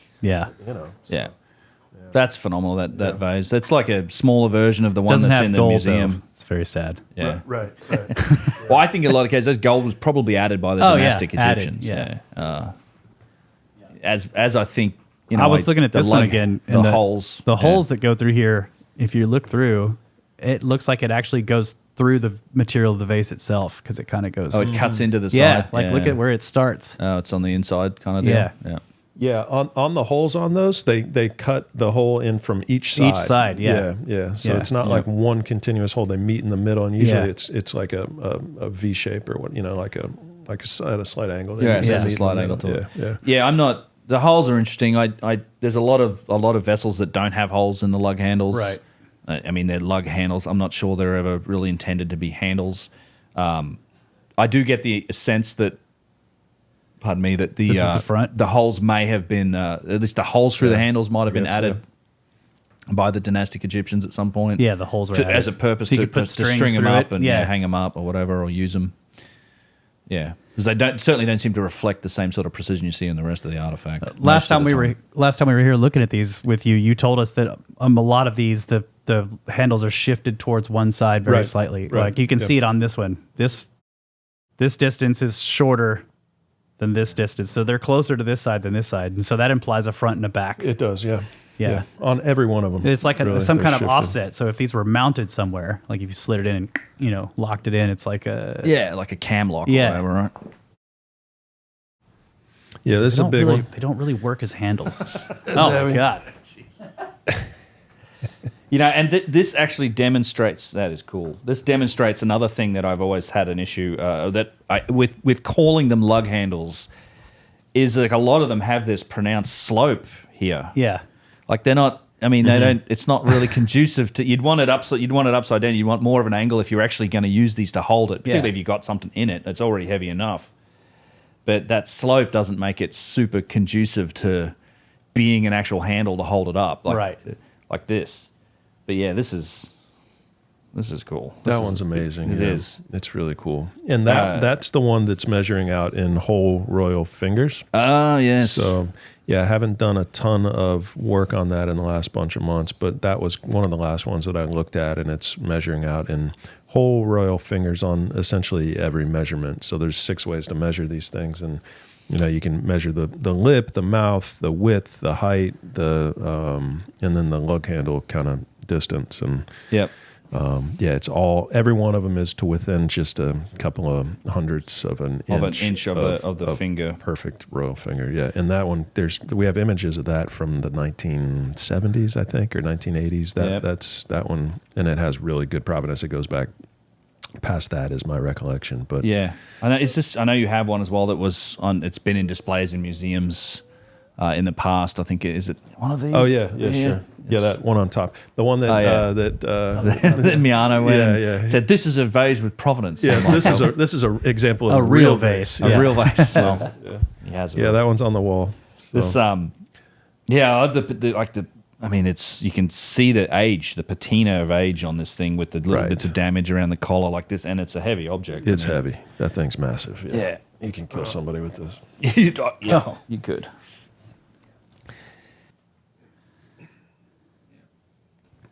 Yeah, pretty crazy. Phenomenal. Yeah, man, vases are cool. Thank you for the work they are. you guys are both kind of, I mean, how can you not be interested in this topic? Yeah, right? how can you? Yeah, It's like the coolest thing happening. Yeah. I mean, and how can, like, owning a piece of history that can, like, I don't even call it owning. It's like caretaking for a piece of history. It's like preserving these things so that they don't get lost and beat up and broken. And it's like, that's why I feel like I'm, able to, like, at least protect and care for these things. Ultimately get them into a museum maybe one day, But well, look, just don't bury yourself with them. No. No, No, people. I mean, you have the opportunity to do an epic troll on future archaeologists. I was thinking the same thing. You will confuse future archaeologists, man. No. Build yourself a little mausoleum. That's fantastic. Or just, just like have a bunch of clay ones and just be like, right.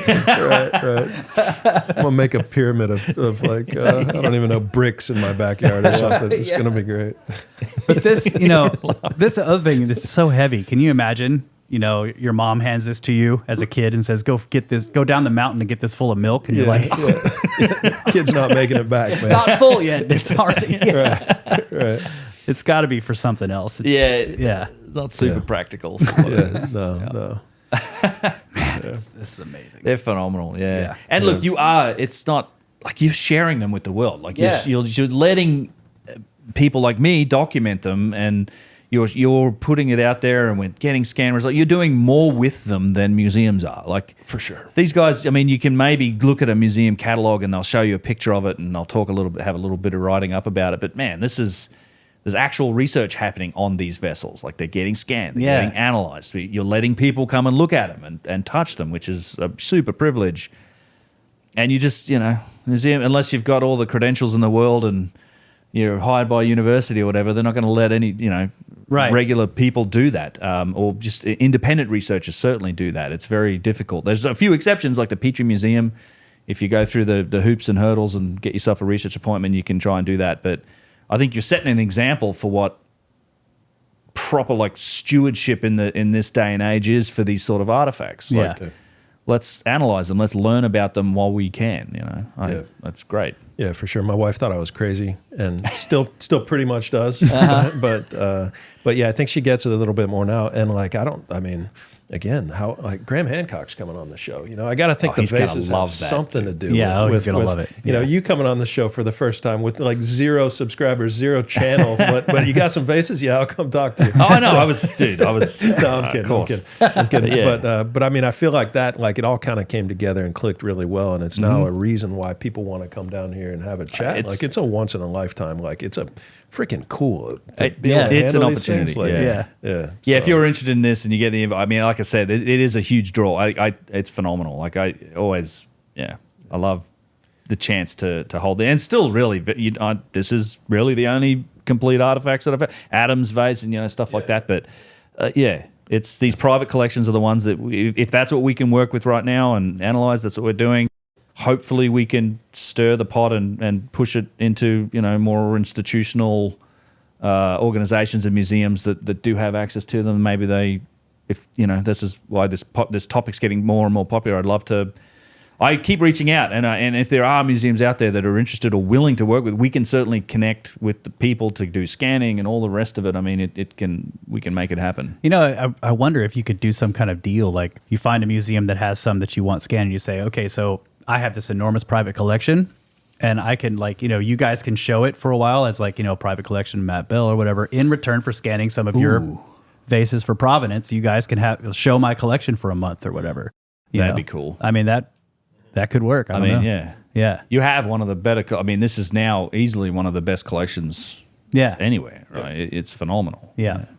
Yeah. I love natural history museums and science museums and stuff. And the best, like, for example, mineral collections that I've ever seen in my life, they always say, like, on loan from some private collector. And then there's just gorgeous sets of, like, mineral collections. There's massive, geodes and everything of amethyst. They come from private collectors, but they're on display for a limited amount of time at the museum. Yeah. It's like, it would be cool to be able to do that with your collection too, and show it around the world in return for them letting us scan one of their Egyptian vases. I like it. That's a good strategy.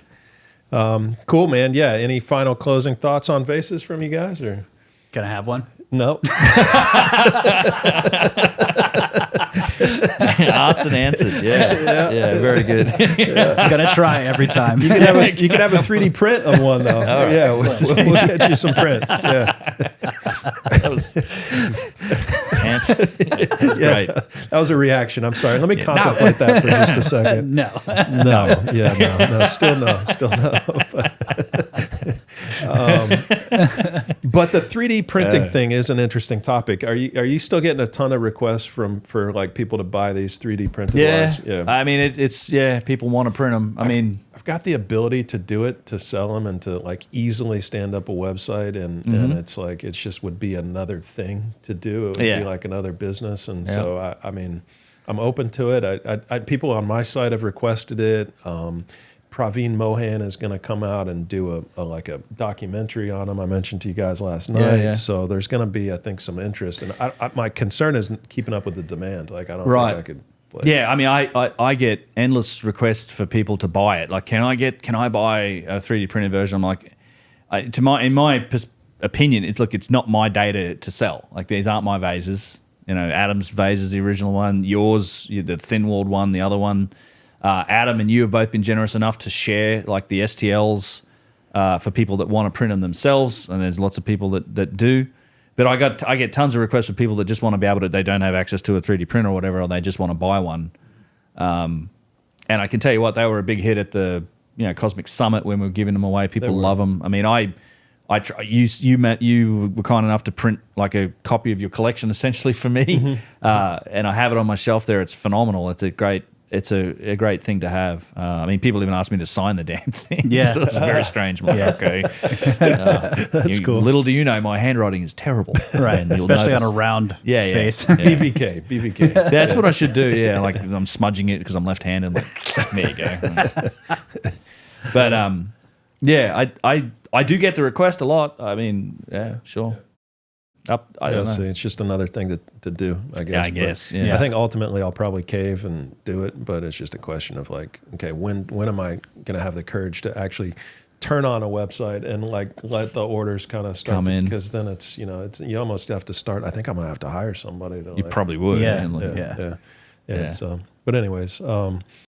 So let's close out the vase topic if possible. And because there's one more question that I didn't think to ask you guys, and one thing that I don't know that it's been talked about a lot, and is how, in what order the vases were made, like how they were made, but what was the process of them being made. And I know there's a lot of debate and discussion on, do you turn it first and cut the outside first? At what point do you core it? At what point do you hollow out the walls? At what point do you polish it? At what point does the material between the handles come out? Have you guys thought much about a step-by-step kind of a process for how these would have been made?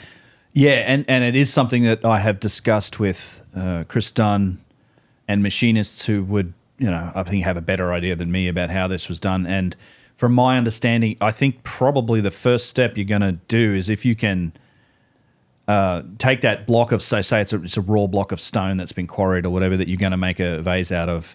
I think that the first thing you would do is you would run a tube drill down it. The first step is probably that initial tube drill. That defines your center. Yeah, it defines your center. Then you got to balance it before you can spin it. Yeah. So you get there's that ball in the bottom of the step pyramid that Yeah, We found right. It seems like a raw, like they were going to make it into a vase. It's roughly, it's a huge ball of like granite, basically, or granodiorite. It's extremely heavy. And this is one of the things we questioned. Like, if these vases were made by these people, why are they storing an incomplete one, a raw one down here? But it's like somebody took the trouble to lug this incredibly heavy ball of, it's not a vase, a big ball of material down here, because it was probably part of the rest of them wherever they found them, or at least they found a bunch of them. But yeah, it looks like Ben said, you'd have your piece, you core it out, now you have your center, and then you're going to want to, if you're going to spin it, you're going to want to start like shaving it off and make it roughly balanced. Otherwise, you get it on there and get it going, and it's going to tear your machine apart. You guys have a picture of this one? I probably do, and yeah. it just did make me think of something else that's in the Cairo Museum as well, which is... I can send it to you too. Which contradicts a bit of this, and whether or not that. So I do also. There are examples of handmade hard stone vessels that you'll find in the museum. You can see where they've been clearly grinding out a center. It's not like this defined tool mark. You can see where they've been grinding away, and it's a rough thing. But they also do have like what looks like the outside of a vessel. It's sort of roughly circular, and it is pretty well polished. But it's literally just like it's snapped off at the end. There's no hole in the center. It's just like they haven't. It's possible that it wasn't ever a vase. It could have been a piece that was snapped off something else, that this top part of it, but it's like, it is this polished exterior. Like we do the tops of head jets, for example. Like you see these other circular shapes of statues, like the crown, like the double crown, or the pashents and the head jets, particularly the head jets, like the bowling pin looking crown. And at Luxor Temple, for example, you can find that rounded shape that's been snapped off at the end. Maybe it could have been something like that, but it's in the vase room along with these other handmade vessels, and it's definitely a polished exterior, but it's like the top of it's been snapped off. I'm trying to find a picture of it here if I've got one. But yeah, I think for at least these precision ones where we see the tool marks and the marks of the tube drills, to me it makes sense. And I think machinists that I've spoken to about it agree that, the tube drill, defining that center with the tube drill is the first thing. You balance it. And then you might start either, this is what a famous quote from Flinders Petrie. He says, the principle of rotating the tool was abandoned in favor of rotating the work. So he thinks that, particularly in the smaller ones, you're not rotating a tool on it. You're getting the work like in a lathe, and you're spinning it, and then it's a fixed tool point that's working on it. And you'd need that center defined. So to me, it's like that process. Probably the first thing is, you do that core drill. You start shaping the outside. Get the outside to where you roughly want it. You would leave that bull nose or whatever it is, that protuberance that's probably, because I don't think you can machine those. You can't turn it and create those lug handles. You need to leave that material all the way around the vessel. And then you might start doing the inside. You might start getting in there and curling out that inside relative to the outside, keeping that thickness where you want it. It's an interesting question once you get down to like the very thin-walled vases, because, and this was an idea that I think Chuck and some other people suggested on the trips. A geologist friend of ours, Chuck, he's awesome, and that they might have even like filled the inside with something to keep that vase solid. So as you're machining it down to this like very thin, you might want to like pack something into the center to keep it solid, so you're not getting as much vibration as you would otherwise getting it relatively thin. That might be a method that's involved, but yeah, I think that's the process, and then the polishing would probably happen at the end. I'd think once it's been shaped. Yeah. I remember when Chuck was telling us that, he's like, if you want to get it really thin, you fill it with some kind of material that'll harden that you can then you can get out later by heating it or something, and then you can turn it. You can wear the outside down as thin as you want without worrying about it breaking, and then you can get the stuff out of the middle. Yeah, when you're hollowing out the walls from the inside, that's got to be one of the trickiest parts to make sure that it doesn't break. That the piece doesn't break. So it seems you want to do that first, right? Potentially. Yeah. I mean, if you do it last, then if you do it first and you continue to work on it, then you got a better chance of breaking it, I think. This here. Oh, there you go. Okay, so there's interesting, right? Like this is in the museum. So what are we looking at? So this is in the museum. It's in a section, It's been broken off there It's at the been top. broken off at the top. This is in the Egyptian That's Museum in polished. Cairo. This is polished on the outside. It's obviously had some damage, but it looks kind of like the exterior of a vase, right? A no lug handle circular vase, but And it's no inside. no Yeah. inside. Okay. So it hasn't been it has been cored, or it No. hasn't? No, it hasn't. This is stone. So It's- this is snapped off on top. So it's solid stone. yeah. So it looks like they're getting the outside shape before they core it. Then at least on this one. Or as I said, it's a possibility that this was never a vase and Yeah. it was attached to something else via this. Okay. It could be the pommel of a from a four-poster bed. statue. Is Or there? from a four-poster bed, or the bottom of one of those daggers, or it's. I don't know. How big is it? What's the? It's like yay big. okay, It's, yeah. it So is it's this big. large. Yeah, it's not a small like it would go on top of a. Is there room on the top in the material to make a lip. like a lip? No. Okay. None. It actually gets down pretty close to the surface here. You can see, and there's a bit more like it's snapped off. Like there's more material on the backside here. Okay. My thought was that they hollowed the walls probably after they polished the outside because of just how dangerous it would be to hollow the walls and then continue to work on a vase polishing it. To try to get the wall thickness exactly right. It's tricky. You got a chance. You got a good chance of breaking it. I think that's true. Yeah, regardless, but somehow they managed it. Yeah. I mean, whatever process they did, I think that's one of the, I talk about a lot, but it's one of the most astonishing aspects of it. Like these large crystal inclusions in this stone, and it gets down to like, as Petrie described it, the stoutness of thin card, and it's diorite and translucent, and like, how do you stop that from being brittle and shattering? Because in any drill, you start spinning that thing and put a tool on, you really have a good chance of shattering it. Right. But they evidently could do it. Right.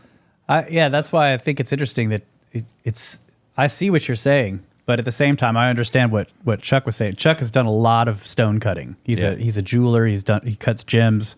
Yep. He's also made artifacts just with regular stone, and he thinks, in his opinion, and I kind of see what he's saying, that you do the inside first while you still have all this thick material on the outside, because you're not worried about breaking it while you're making the interior.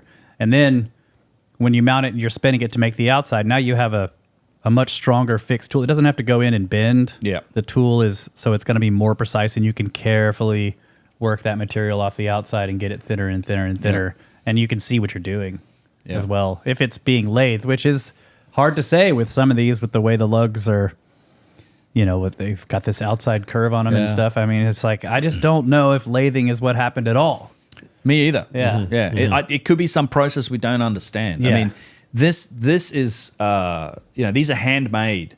This is like, you can see them attempting to replicate or make handmade bits of stone. So this is hard stone, but you can see how it's been roughly ground out in the center. There's no room for collars or lips or anything like that. Some of these do have inset collars with the necks and the tops. I think these are all examples of later replication. I mean, but they've obviously worked on the outside of the stone here as well. Like they've got it into that, that shape, and they've been polishing away at the stone. But you can see the rough tool marks on the inside. I don't think this is how the precise vases were made, but these are in that collection in the museum as examples of the process. But it doesn't make a lot of sense. Could one of those have been turned into this? Yeah, like if it was Maybe. up, if it came up like into more of a ball, like on that last picture, it looks like you could almost flatten it and create something like this. Possibly. I mean, I don't know. You can't. I don't think how you go from one of these blanks to like this. Like that's, this is the one with all the corundum in it. Mm-hmm. Go back to those other ones. This one here. There's no room for handles on those. Yeah, I mean, I guess lug handles. No room for handles. Right. I guess. Well, I mean, I guess if you're, but they're already polished, so it's.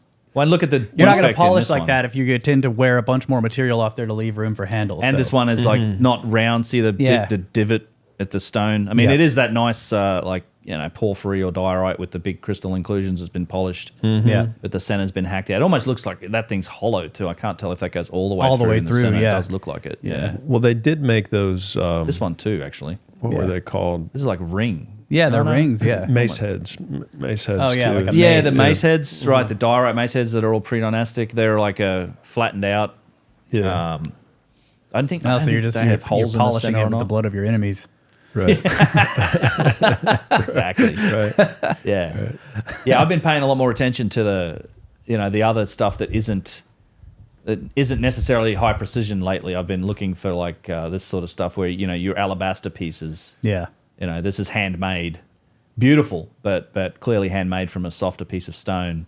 Although you do see some really remarkable machining in other stone, like you do see some stuff in alabaster, is like this, just- which is like How? Yeah, right. what- This is like a how thing. Yeah.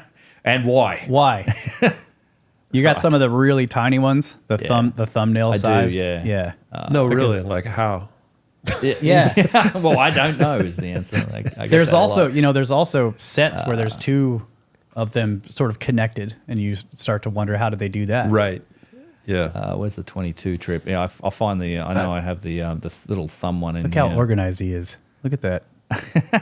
Yeah. Day 3, day 2 museum. This has.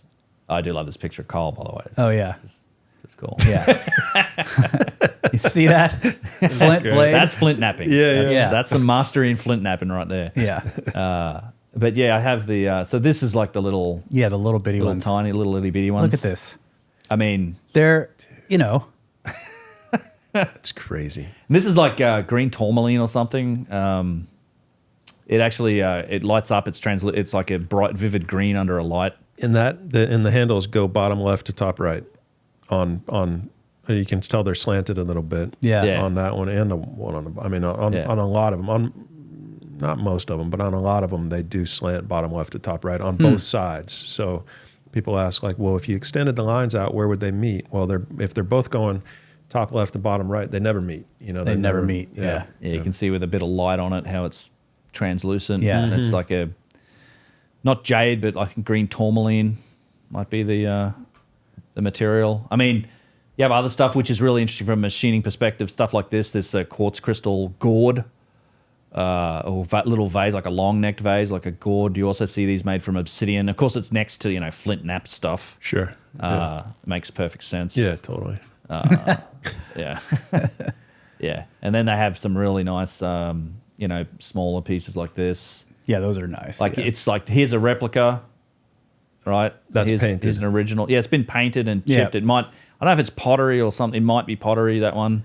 Proudly displayed next to the. Yeah, you Yeah. see like Stone. this in the background Right. next to these things. Right. Yeah, and this one's flat. This right? one's That's the why it's flat. in this stand.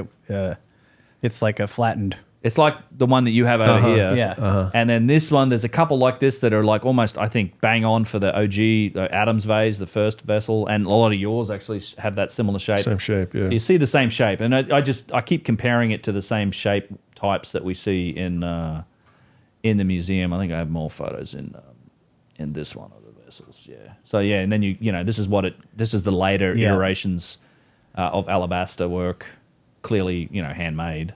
Still beautiful, but not the same thing. So Yeah, that's the big one. this is the big one, right? That's the big one you can kind of stand next to, put your Yeah, hands on. You can see. Wow. Looks like a perfect circle. I mean, It's good. It yeah. is, yeah. Yeah, and this is the interesting part that to me is like I think I have a picture of the inside. Yeah, there you go. Yeah. So this is the big one. wow. So it's pretty funny. You go to the museum, right? They have these Perspex lids on top of them because these bigger ones, like back when you could smoke in the People museum. think they're ashtray. Yeah, people So they had to their put cigarette. Perspex lids on it because people would throw their trash and their cigarettes in the vases. I'm like, no, that's actually a priceless artifact, so not an ashtray, but okay. But it's actually interesting because you can see some of the process here. So this has obviously not been tube drilled out because it's so large, but if you look in closely, what do you see at the bottom there? It's a little lopsided, you mean? Well, it's lopsided, but you can see the marks from how they did hollow this thing out. Yeah. Right. You see the tube drills. Yep. Right? Yep. You can see that there's at least 4 clear tubular drills. Yeah, circular marks on it. Circular marks Yeah. that have been used. So it's like we know, and you can see it in the vases, in the plates, and everything. You know that the tubular drill was used in the process of manufacturing these things large and small. Wow. And that would have been a pretty big tube drill. That would have been a deep, Yeah. tube drill, and it's run out right into it. Well, 4 tube drills, it looks But like. yeah, right? so it's probably it's repetitive, and same thing with the boxes. So this is what's interesting. This is how I connect. You can connect the vessels and the vases and the technology used to create them to the pyramids and the pyramid builders, because you find tubular drills, the evidence for it all over the Great Pyramid, in the box in the Great Pyramid. Like that box was carved out with the use of tubular drills. In fact, and if you in a couple spots of the box in the King's Chamber, you can see where a tube drill's run off course, a powerful tool, and it's run into the wall. And it's like, and when they flattened it out, they didn't get it deep enough to polish out the mark of that tube drill. But it must have ran off course and been a powerful tool, because again, if this is a grinding methodology, you would have had to be making that mistake for probably 20 hours worth of work to realize, oh, okay, we're off course, we should back out and start and hit this again. So this is the same technologies used in statues. You see tube drill marks and powerful like cuts in statues. You see it in pyramids. There's a lot of tube drills in pyramids, and you see it in these vessels. So that's why I think these vases are so important. They're like a smoking gun to that story of history, because you can connect them to other elements of what we would call, dynastic Egyptian artifacts and architecture. But these we know go back in time. Like they predate the Old Kingdom. So it's like, okay, do the other things also predate the Old Kingdom? These are small enough where you can be buried with them. That's the only reason that we do put them into that time frame, because we found them in burials. Statues, boxes, pyramids, you can't be buried with them. Someone can come along later on, write their name on it, which is what happens. And that's how they get dated, right? The big statues, wherever, it's like Ramses puts his name on them. Apparently he must have had them built. Like that's the logic. It's kind of silly, but I think the technological story on these statues tells you a different tale. And, it does include things like Khafre enthroned, which is just a phenomenal statue from diorite. Was found in the Valley Temple, shoved in a hole. But you get in close to it, you can see the hieroglyphs don't reflect the same polish or sophistication that the statues do. Like you can clearly see they could polish fingernails and cuticles and all these different little delicate aspects of the face. But you get to the hieroglyphs and these aren't polished. You can see the tool marks. You can see it's been hammered with a chisel. They've been added later to add his name to it. But it doesn't reflect the same technology that's used to make the statue itself. And then, of course, you're getting close. And in between the feet here, you see things like overcuts. Like this is a circular saw overcut made into diorite. And again, this would take you hours to do manually. Yep. But if it's a powerful tool that's cutting the stone, this happens relatively quickly. There's the remnants of what is a tube drill mark. You see this quite commonly in the really good statues between the ankles and the feet. You'll see a tube drill where they've used it to remove that material, and then they come in and they shape it with whatever other tools are involved. There you go. It's a better shot of it. And they've hollowed that out in there. And so I think there's a technological connection between these precision hardstone vessels that predate dynastic Egypt and other precision-made artifacts like boxes, statues, even the pyramids. Because, man, we find tube drills all over the Great Pyramid. It's super interesting. People don't realize it, but there's a number of them. I didn't realize that. Yeah. Yeah. I don't think I've ever seen one in there. I can cool. show you some. Yeah.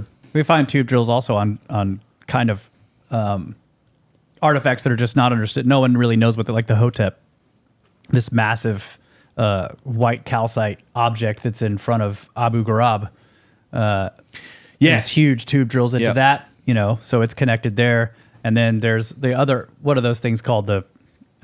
Those crystal bowls. The crystal no one knows basins. what they are, but they also have tube drills. So it's like all over them. They're with pyramids, with the very ancient constructions, with the vases, and then with these artifacts that look like, they're made of stone, but they look like pieces of machinery, or something with some kind of function. But they're just like, oh, this is an altar, but no one really knows what it was. But it's got tube drills. Ceremonial. Don't worry about it. It's ceremonial. That's right. So there's a lot of connections. I do go through them in my. I think I have this one of my recent videos, the out of place artifacts, sort of connections and opportunities. And one of the things we talk about in that is this. So people don't think of the Great Pyramid and think tube drills, but there are. And now you can't go up here anymore. This is obviously the main entrance to the Great Pyramid. Where you enter it today is through an area below this to the right called Mahmud's Hole, which is where Caliph Al-Mamun, apparently, I think it was like, was it 1100? No, I don't know the date. I keep getting this wrong. 600 or 400 AD. Somewhere in there, it's 80. Supposedly, he hammered his way in and just miraculously found the junction between the descending and the ascending passage. Like 400 something AD seems to ring a bell. But that aside, that's where you get in there. Now, back in 2015, you could get up here and there is stairs and you can see there's a railing. And this is where the descending passage comes out, right? So it's that passage that runs all the way from there right down through the bedrock to the subterranean chamber. And there's a junction with the ascending passage that leads up to the king's, the Grand Gallery and the Queen and King's chamber. And we on our trips we do get special permission to the pyramid where they open up all of the, all of the chambers, and often we do that at night. Like we rent it out for 2 hours, so it's at night. So if you're friendly enough with the guards and we have connections and stuff, they'll let you walk up here. And it's not like it's the archaeologists go up here all the time. There's a staircase up here. It's not like you're climbing the pyramid or anything. But I really wanted to get up here, and Russ and I, so on the last trip, went up here, and I'd been up there before a couple times, and we went up there to look at it. So, you get up here, and this is this is where it slopes down, and this is the doorway. So that's the passage that goes straight like an arrow, with like a 1/4-inch deviation over 350 feet or whatever it is to the subterranean passage, through the masonry of the pyramid, through the bedrock. And right here, just interesting, if you look on the bottom left of this, there's a stone that's not like the other stone, which is all limestone. But there's a stone to the bottom left here that's kind of interesting, and it's this block. It's a granite block. Okay. And it's embedded in here. It's been broken off at the far end. And if you look closely at this granite block, you see at least 3 big tubular drill holes. And so here it is. And so with a bit of light on it, you've got one where the stone's been broken, and you can see the inside of that cut. And it's the same thing that we see with, the Petrie's Core number 7 and all of the tube drills we find at Abu Sir. And what this would have been the result of the initial, like the cutting process. You see these deep striations and grooves in this hole, and this is quite a length. It looks like That's a long, It's a long tube drill. That's the same. On the right is the same image as on the left. Yeah. So this is an image of that broken piece. That's crazy. So looking inside that tube drill, and then there's two holes behind it. They're full of sand and debris. That would be, to me, it's like, why can't we clear those out? Yeah. And latex mold these out. Yeah. Like let's get a latex mold. We would find out if that's a spiral groove. I suspect it is. We can back up some of the research that's happened on things like Petrie's Core number 7. And who knows what's in front of this? Like where this block was was broken off, there could have been something in front of it. I mean, you don't put these holes there for no reason. There was probably another block that, in fact, there's good evidence that there was another block on the other side. It's not there anymore. But these holes were here, so I suspect this is part of some mechanism that might have involved the a doorway into the pyramid, right? And this isn't the only example of tube drills in the Great Pyramid, because remember that it's important to remember that's the descending passage that is connected to this, because at the bottom of the descending passage you go into the let's see, next slide please. Yeah, let's play this. So you go down here and you get into the subterranean chamber. This is the subterranean chamber at the bottom. And in the center or over to the left of it, there's a big pit. And this digs down. We don't really know exactly how far it goes. But sitting right there on the ledge is a big chunk of granite. This granite probably came from the doorway. It's just been tumbled all the way down. They've kicked it all the way down here. And sitting on this ledge is this piece of granite. There's another piece, actually, without tube drills in it that's nearby. But if you get close up to this, you climb down in there and you get a close look up at this piece of granite, what do you find? Another couple tube drills. You can actually see it on the left image here. There's two tube drills, one going this way, one going another direction. And when you get the light just right, again, you see those striations. It's a tubular drill, same technology. Those are exciting pictures to take, because you get this huge chunk of granite and you're kind of balanced on this narrow ledge, and there's another steep drop next to you, and you're trying to get the light under there and take the photo without falling off into the pit. Yeah, exactly. Right. Need the Indiana Jones music to do that. And as you can see, these ones go all the way through. So this might be, as do the ones at the gate. So this might be a piece of the block that was on the other side that held up some infrastructure on the pyramid. We don't know. And then, this is another part of the pyramid that is very, very rarely seen. Yeah. Russ, you can talk about it. But it's called the grotto and the well shaft, right? So you can see the descending passageway here on the image to the left. That goes. You can see the line of the ground level, or actually where the bottom of the base of the pyramid is. The ground level is actually up above where the grotto is. That little shape with the U, because there's a primordial mound. I mean, it's not like it's a flat mound beneath the pyramid. It's built on top of a primordial mound. And there's a passage that's masonry above it that connects from the bottom of the Grand Gallery, goes down through into the grotto, then down through the bedrock and connects down at the bottom of the descending passage. And, you know, according to the people that have documented this chamber, this grotto, inside the grotto, there's a granite block that weighs about 600-700 pounds, and it has tube drills in it. And most likely, this was a block that was kicked down from the king's chamber. It might have been in the way, part of that, whatever the portcullis or the entryway area. It was kicked down to the bottom of the Grand Gallery, and then it was shoved in this hole down the well shaft. It was actually documented to be wedged and stuck in the top of the well shaft for like decades until somebody busted it loose, and it fell down into the grotto, and it purportedly also has tube drills in it. So, Wow. Yeah, and that's why I climbed this, because I wanted to find this block, because we're trying to document all these tube drills.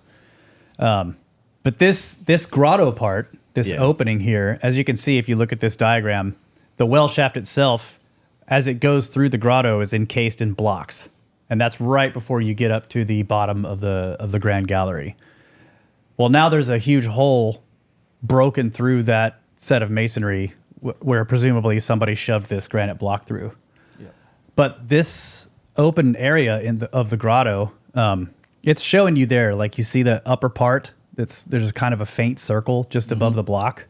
That's really what you can get into now. It's a pocket inside of this of what looks like a cut chamber in the bedrock, but the chamber itself has been mostly filled up with this like an aggregate material of sand and gravel and pieces of flint. So it's like, you know, when we are preparing a site to pour a slab to make a building, you know, you a lot of times you'll put a pad down, and the pad is basically an aggregate that is very carefully tested. You know, the engineers are like, you need this much. They'll check the soil, they'll check the ground, and they'll either say you need to dig down, then you're going to fill it with this much material, and it needs to be this type or whatever, and then we can pour the slab on top of that, and you'll have a good foundation. That's the kind of stuff that you see in here. Is like it's almost like they found some faults and problems in the bedrock that they're going to put the pyramid on, and they were going in and trying to repair it, you know, by filling it with this aggregate material. And it didn't quite work, because climbing up through this through the well shaft from the bottom, you have to start from the bottom, because at the top there's a metal grate that blocks the entrance that goes into to the bottom of the Grand Gallery. Yeah. So you basically go down the ascending passage into the descending passage, climb that all the way down, and then you can sort of scoot through and get into the bottom of the well shaft, and you have to literally like face crawl through trash and material, and then you get in, you can stand up. There's bats. Yeah. It's exciting because you're trapped in this vertical hole trying to sort of chimney climb, and the bats are, you know, flying you. Yeah, it's great. Petrie said it was easy though, bro. Petrie is, you know, climbing it with a candle in a three-piece suit. He's like, it's easy. Just use your elbows. Great, bro. That's that. Yeah, well, part of the legend, right? He's a lead dude. Can you imagine? Well, if a bat flew into Petrie's hair and he screamed, he's not going to get kicked out of Egypt forever for being somewhere he's not supposed to be. That's true. Yeah. I'm trying to sneak, you know. Yeah. But anyway, it was fun. Climbed all the way up, and there is a couple of diagrams that show this, but there are two huge vertical faults that this well shaft passes through on the way to the grotto. I have video and pictures of it. Yeah, that are natural open like faults in the bedrock itself, and they have like stalactites. They have cave formations. I mean, they're not very wide, like maybe 12 inches, a little wider. But I'm crawling up, and then I look, and I'm passing through this open area, and in the second one, the one that's closer to the surface, somebody clearly at some point in the distant past tried to fill it with this aggregate material, like they're trying to repair this broken section in there. Yeah. So it was very interesting, the whole climb. And I didn't find the block. All right, I walked all the way, I crawled all around inside this grotto and didn't find the block. And I think now it's because it's buried right next to the entrance. But I was crawling all over looking for it. But yeah, you can find some very old pictures of parts of it, and it was documented as having tube drills, which is why I kind of included it in here. I'm gonna find it. Yeah, it gets documented in the modern times. Yeah. But yeah, I mean, it's very interesting, and in fact, that aggregate is in a whole other interesting topic. Yeah. And maybe we'll come back to that because I just want to round it out with showing you an example of more. It's the more tube drills. What I mentioned earlier, which is the let's see, is this going to go? There it goes. So yeah, this is like inside the box. You can see Russ and Kyle there, and if you look inside the wall of this box, what do you see? This is in the King's Chamber. This is in the King's Chamber. This is in the wall of the box, wow.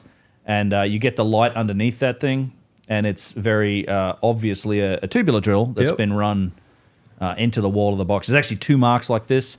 Sometimes they get upset if you start poking around with the light in there, and the lighting in the room is terrible. Usually, it's very hard to get photography in there. But yeah, you can find these marks of a tubular drill as well as saw cuts and other indications that this box was made precisely.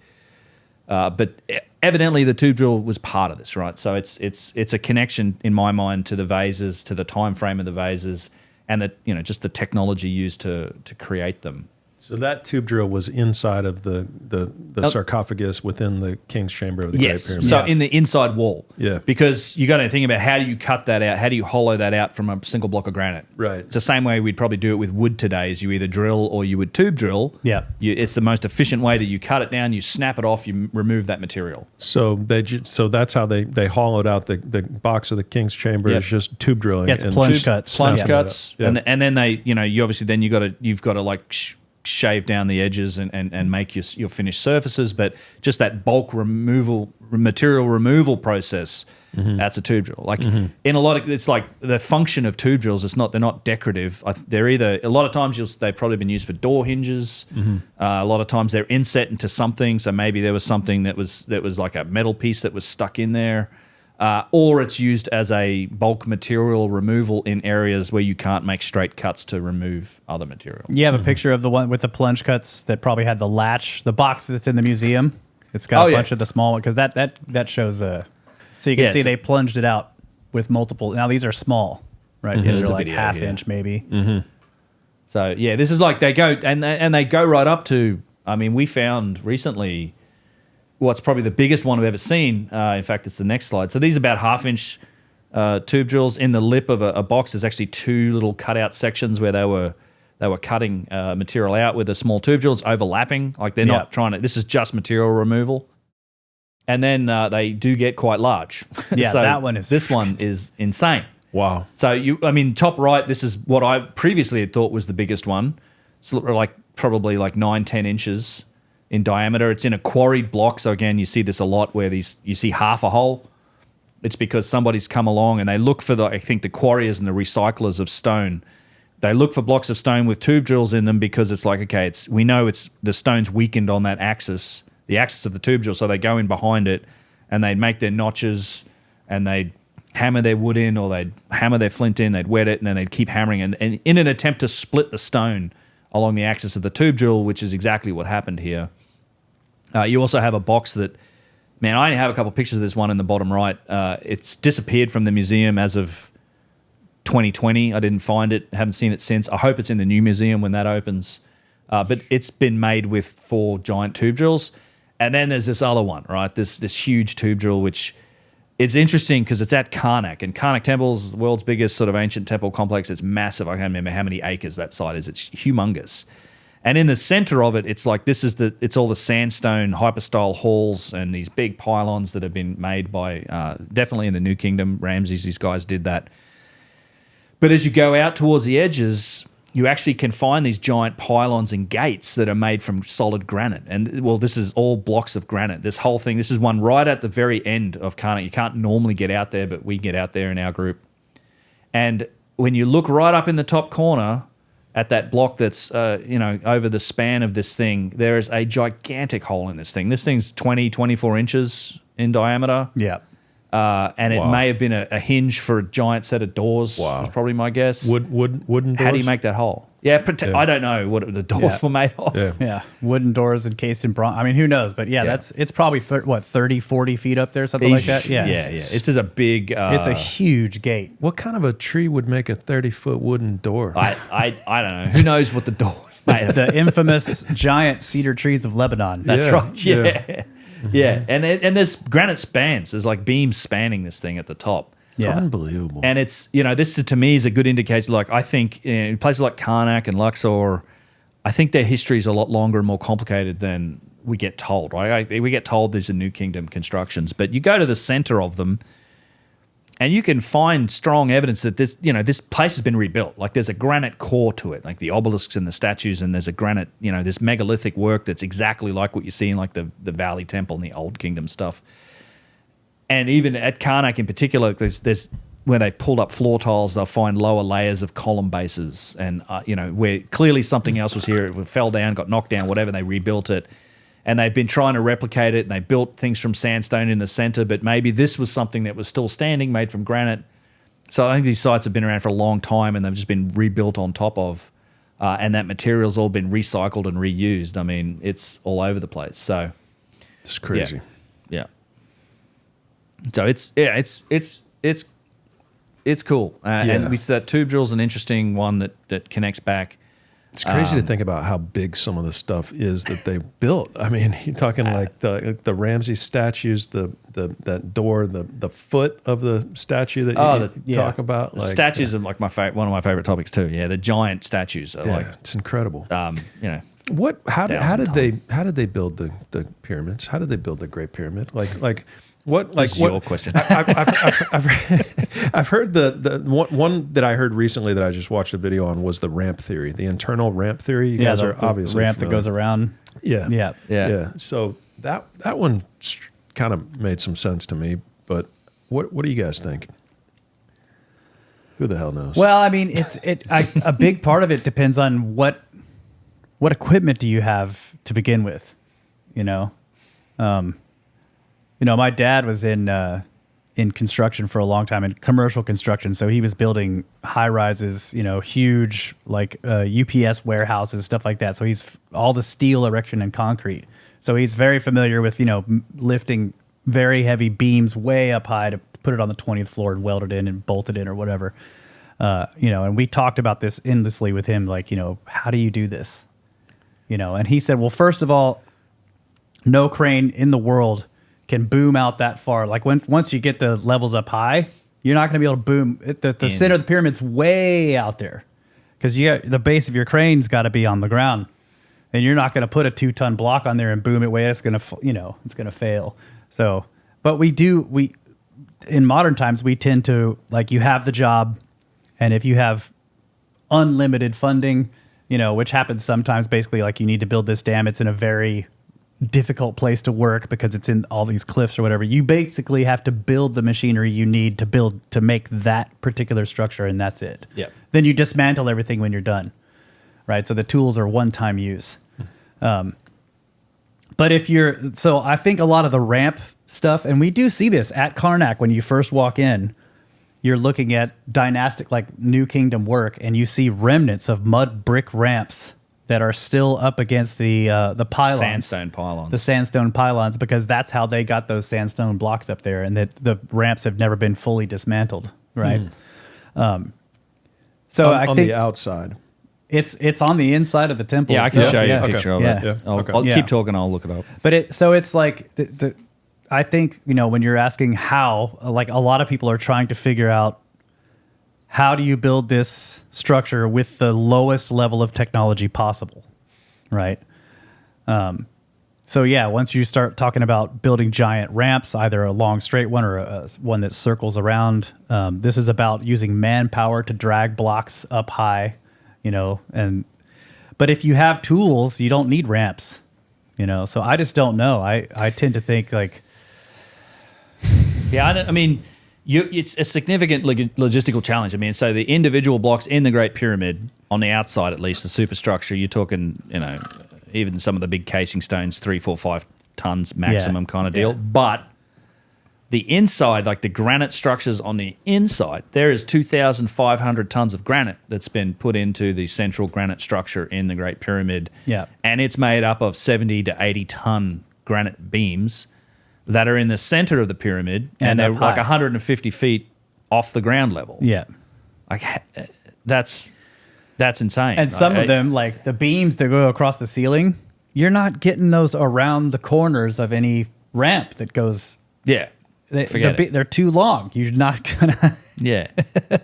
So the ceiling beams are massive. Like they're huge. They span the width of the chamber. And there's stacks of them. I mean, there's like 7 chambers. Yeah, there's a bunch of sets. If it was flat, if they had built like the first 20 layers or whatever of it, and so you're looking at the base of a pyramid that's totally flat, and you've got the first 20 levels of blocks or whatever, and you've got this internal ramp that we can't see today because it's on the inside of the pyramid and we just haven't found it yet. As they're building it, they're building this ramp contour. As they're building it, they're building the ramp on the inside of it, and so it'll just pop up out of the latest level that you have, and that's where they're bringing the stones up. They're kind of dragging the stones up, and then at the corner, they've got something to turn them, and then it goes up to the next level.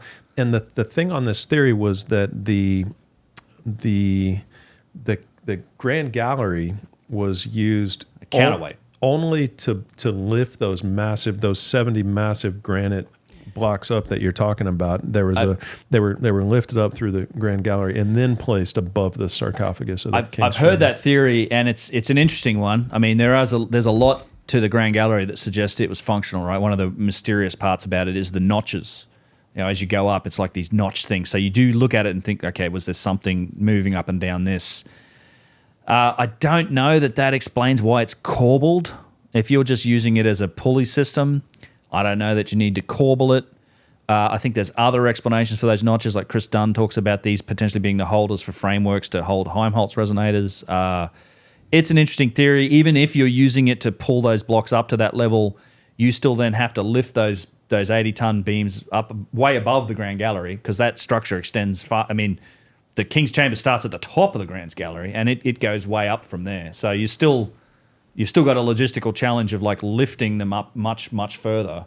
Because, like I said, even just in the King's Chamber, what is it, like 15 feet tall or even more? You've got beams there, but then you've got sort of 6 more chambers above it that all have beams of similar sizes making them up. I do think that was, I don't know how they built it, but I feel like that was probably, they were building it up from the base and they probably had to have a platform. They probably built that structure up to the top, and then they must have built the rest of it around it. In fact, that's, it's one of the reasons why this idea that they often call it relieving chambers is the term they give to those chambers above the King's Chamber.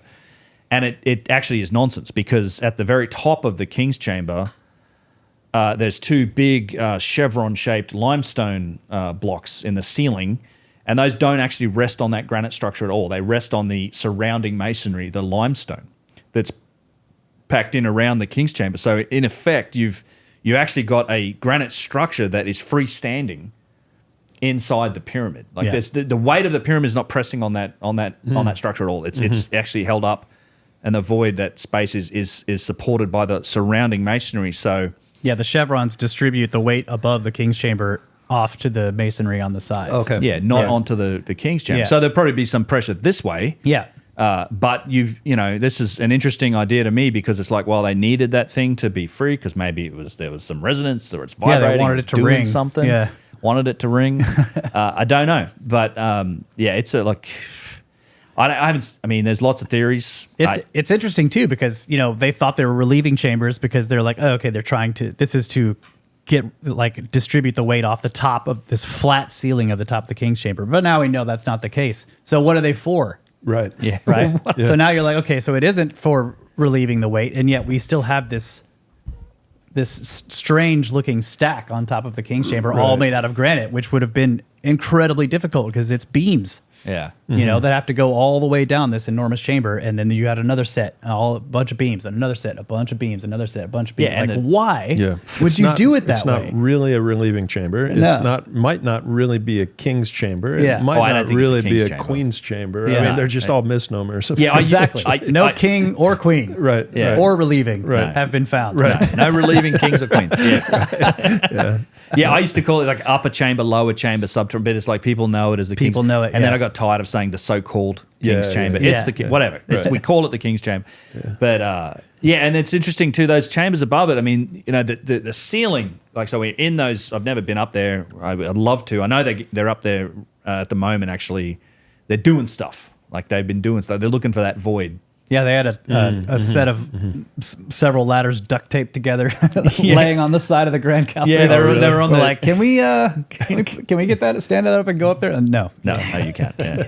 And in fact, the last couple of years, I've seen like a power cord running up. Yeah, because the access to those areas is through the top left corner of the Grand Gallery, way up in the air. It'd be sketchy. I mean, it would be frightening to crawl up there and get into that hole. Yeah, the very top of the Grand Gallery, there's a hole off to the left. Top left, yeah. And that goes into just above the ceiling of the King's Chamber. So that shows you, like, okay, if they're using the Grand Gallery, like you were talking about, to move those stones up there, well, you still have to pick them 30 feet. way up to get, and those are the beams, Yeah. Which you already have the problems of how are the beams going around the corners on your interior ramp. Yeah. And I'm not saying that's not how they did it. I guess you could stand the beam up, rotate it this way, and then set it back down. But that's 80 tons, 70 Yeah. tons. Yeah, I mean, so what's interesting about those chambers too is, as I was saying, when you're in there, like looking at the ceiling, they've been made flat, like they're like the blocks in the Grand Gallery. But when you're standing on the top of those beams, on the other side, they're not. There's scoop marks. Yeah, those beams have been shaped, but not flat. And I like the theory. Some people have suggested that they have been tuned. They're tuning them, yeah. They're tuning them. Like, because they've been worked. They have these scoop marks, same scoop marks you find in Aswan, other places. That similar technology has been used to shape them, I think. But why? That's an interesting question to me. Are they tuning this space somehow by removing this material and making it that way? Because you don't have to do that. I mean, if it's evidently doesn't need to be flat, it's not flat.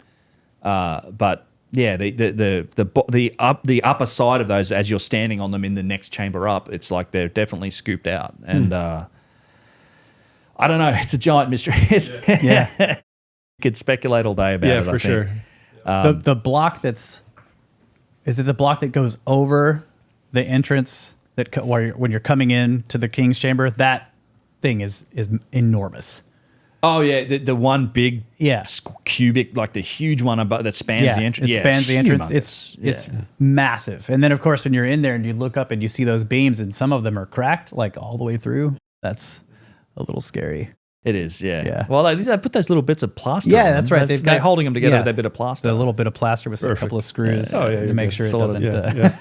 What could possibly go wrong? I figure it's been standing for this long. I mean, it's well, that's the King's just so full of mysteries. Like the Petrie documented it that room has expanded. Like there's been right. The box is damaged. The granite looks blackened if you're ever in there and you're walking up the Grand Gallery. Look on as it changes to granite.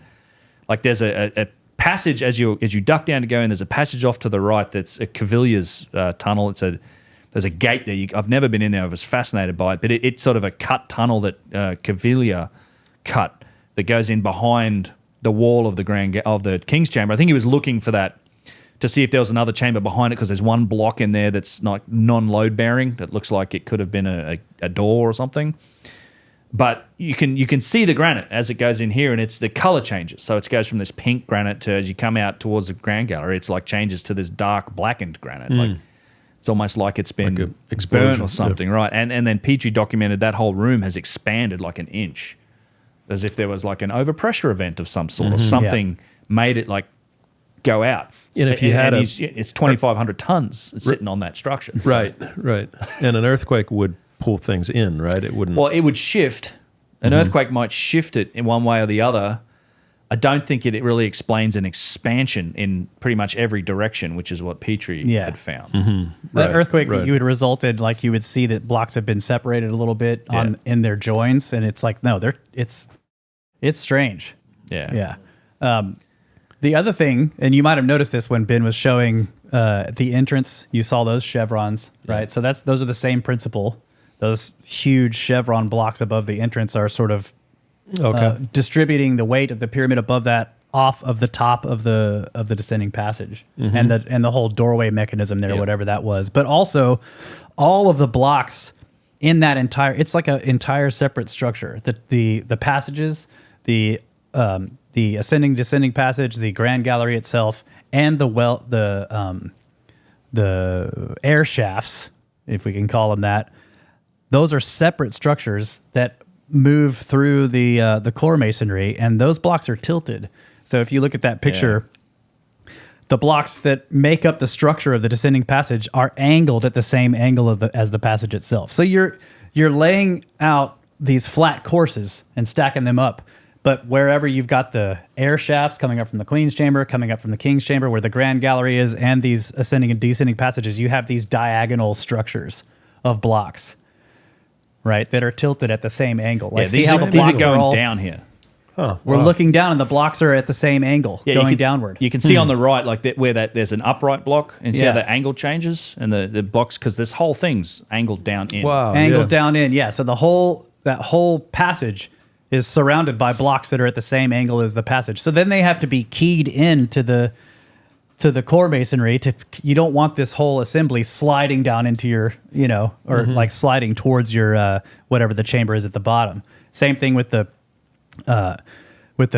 air shafts that go up. They're all those blocks are tilted. It's like they would take a long block, cut a square trough in the top of it, and then flip that over onto another block, and that makes the shaft. And then they tilt that whole thing and set it into the core masonry, and it has to be keyed in to keep it from sliding down. And then that has to go up through the structure of the pyramid until it exits out. Yeah, there you can see how it all tilts one down. Mistake, and the bottom of it is just gonna collapse. Yeah. And you're gonna be like at the top of this thing with like 4 rows left, and you're gonna be, oh shit. we gotta go back like 45 years and fix this. And we see that in the other pyramids too, right? It's a design philosophy that seems to be in there. This is Russ standing in front of that chevron entrance, and you can just see all that masonry is tilted. Yeah, you see the core masonry in the back, the layers are horizontal, but all the masonry that makes up the structure of the passage itself is tilted downward. Wow. Same angle. Yeah. Wow. It's wild. That's cool, man. Both of us just want to thank you so much for hosting us here. It's always a pleasure. Yeah. And of course, your collection is phenomenal. Yeah. It's blowing my mind. Appreciate it, man. Yeah. No, it's awesome to have you guys here and to be talking about some really cool stuff with you guys. Normally this building is mostly 99.5% business meetings. So talking about hey, this is serious business. This is serious business. That's true. We're figuring out serious shit right here. No, I appreciate you guys being here, man. Yeah, let's talk some Göbekli Tepe.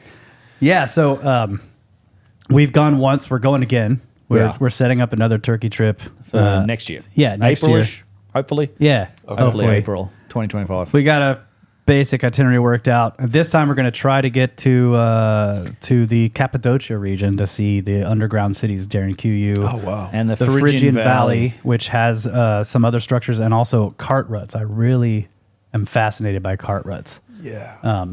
But yeah, Göbekli Tepe and Karahan, and there's quite a few other sites. It's funny, you see different numbers. Like archaeologists will say there's as many as 12. If you talk to the locals, there's say 60 different Tepe-like sites. So I don't know what the actual number is, but they have been doing a lot of like the satellite kind of surveys, and then ground surveys as well, and air surveys looking for signs of these kinds of sites, because they're obviously they are revolutionary in terms of of human development and the development of architecture at all, right? I think it's always good to remember that before information started coming out about Göbekli Tepe itself from Klaus Schmidt, that Göbekli Tepe is like 6,000 years older than any other type of construction like that, right? So it just it doubled the timeline of this kind of construction at a minimum. At minimum, 6,000. At minimum, yeah. This is the dating that we get from the material around the megaliths, and also some from the bottom. Like, so there's these rough cobblestone walls, and they had some plaster. The floor areas of the enclosures had some plaster, and they were dating that material, and they get the earliest date, putting it at that time. So it's like this is basically the latest possible time that it could have been constructed, but it was probably built before that, more than likely. And it's interesting because there is a culture type in that area that's been long known, like that's called the PPN, which stands for pre-pottery Neolithic people, right? So the PPN-A, that's the earliest version of them, and then PPN-B, they came later, right? And then there's like even later PPN-C type of people that come more into modern times. But the earliest parts of Göbekli Tepe that they've dated connect to the PPNA people, so the earliest version of this cultural type, okay? And they've had plenty of known sites, and there's a large area. If you look at a map, you can see it on Wikipedia. There's a big circle in this whole area where these people are associated with, and the Tepe areas in there. But previous to discovering the Tepe sites, those people were not known to build anything megalithic at all. Yeah, here it is on there. That's the crescent. Yeah, the crescent of the PPN people. That's a Neolithic B, right? But what's interesting, again, is if you look at their sites, they did build the cobblestone type of construction. In other words, this is rough blocks, small, like easily picked up by a single person. They're not shaped. They're not cut. They might have been broken, strategically broken to fit, but they aren't worked or finished stones. They're not making blocks. It's just rough stones that they've kind of maybe shaped a little bit or broken, or they just happen to be the right shape, and then they build these rough stone walls out of them. So you see these in the bottom layers of Jericho, which is associated with PP and A and B people. And at Göbekli Tepe, we see them, these cobblestone walls that go between the pillars and make the round areas. But they don't look like the pillars at all. And nowhere else in any of the other PPN sites do we see any megalithic work. Right. Only at the Tepe sites, right?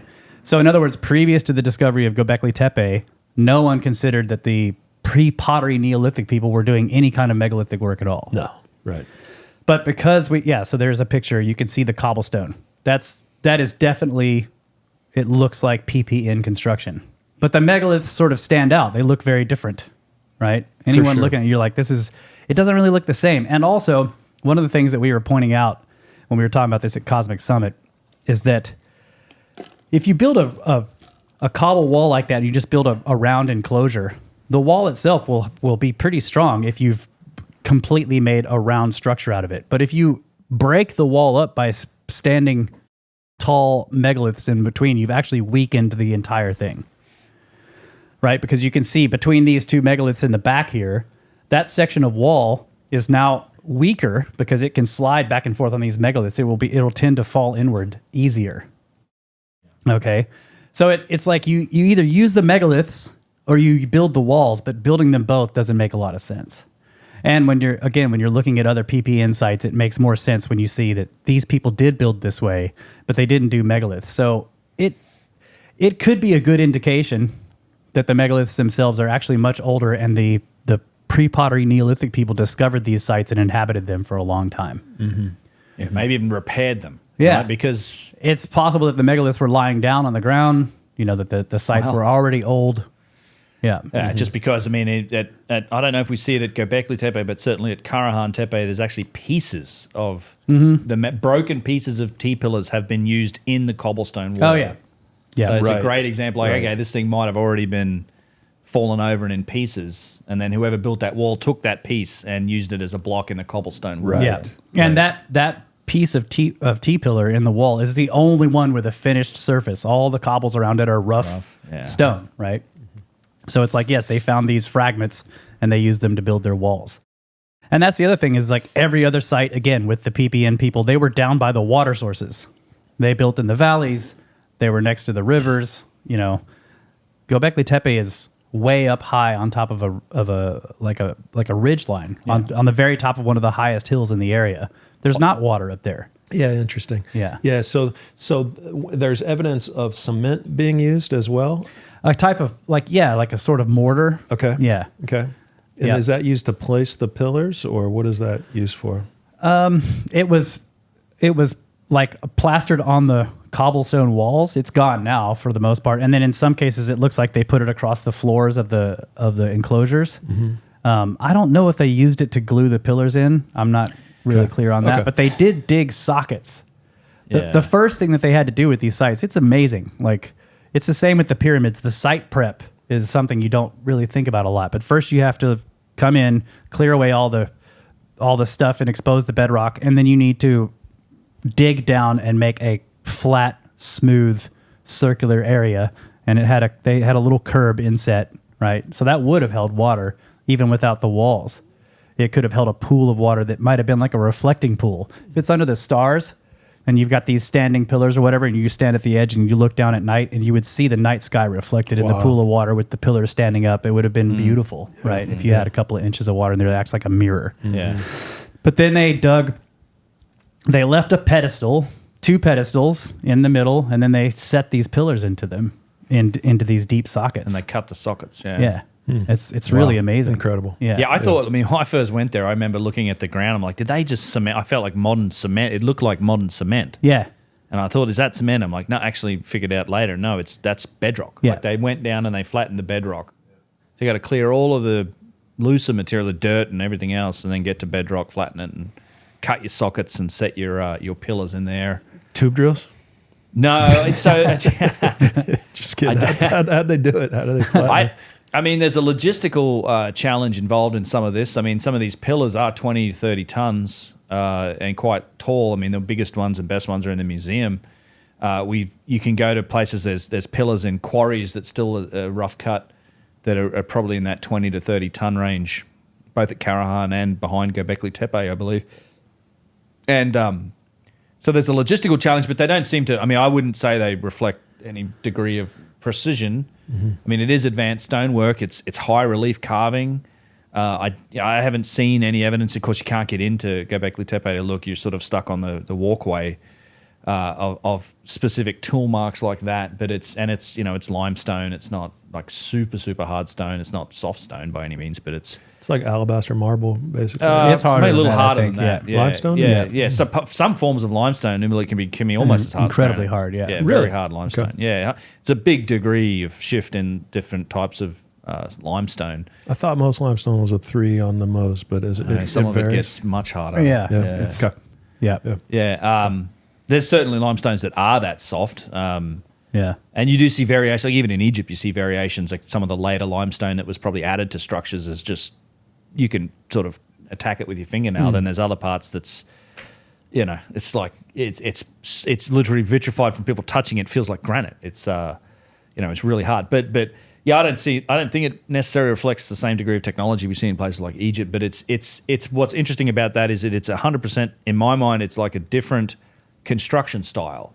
You can see multiple phases of building here. And the one that's dated to the oldest dates for Göbekli Tepe, the settlement of it, is the pre-pottery Neolithic A dates, which matches the cobblestone walls. And all these other sites, yeah. Yeah, at all these other sites. And it's also where the sediment and the midden stops. So you sort of the carbon dating material that gives us some of the firm dates, which is what, rocked the boat so much with Göbekli Tepe, that comes from material found in these cobblestone walls. And then you look at that and you're like, okay, but this looks like those cobblestone walls were a later modification of the site, potentially even a repair. And we just have no clue how old. If you like that idea and you think it's legitimate, and maybe the megalithic stuff came before that, we just have no idea when that could have happened. I mean, Martin Sweatman, guys like that have done some really interesting statistical analysis.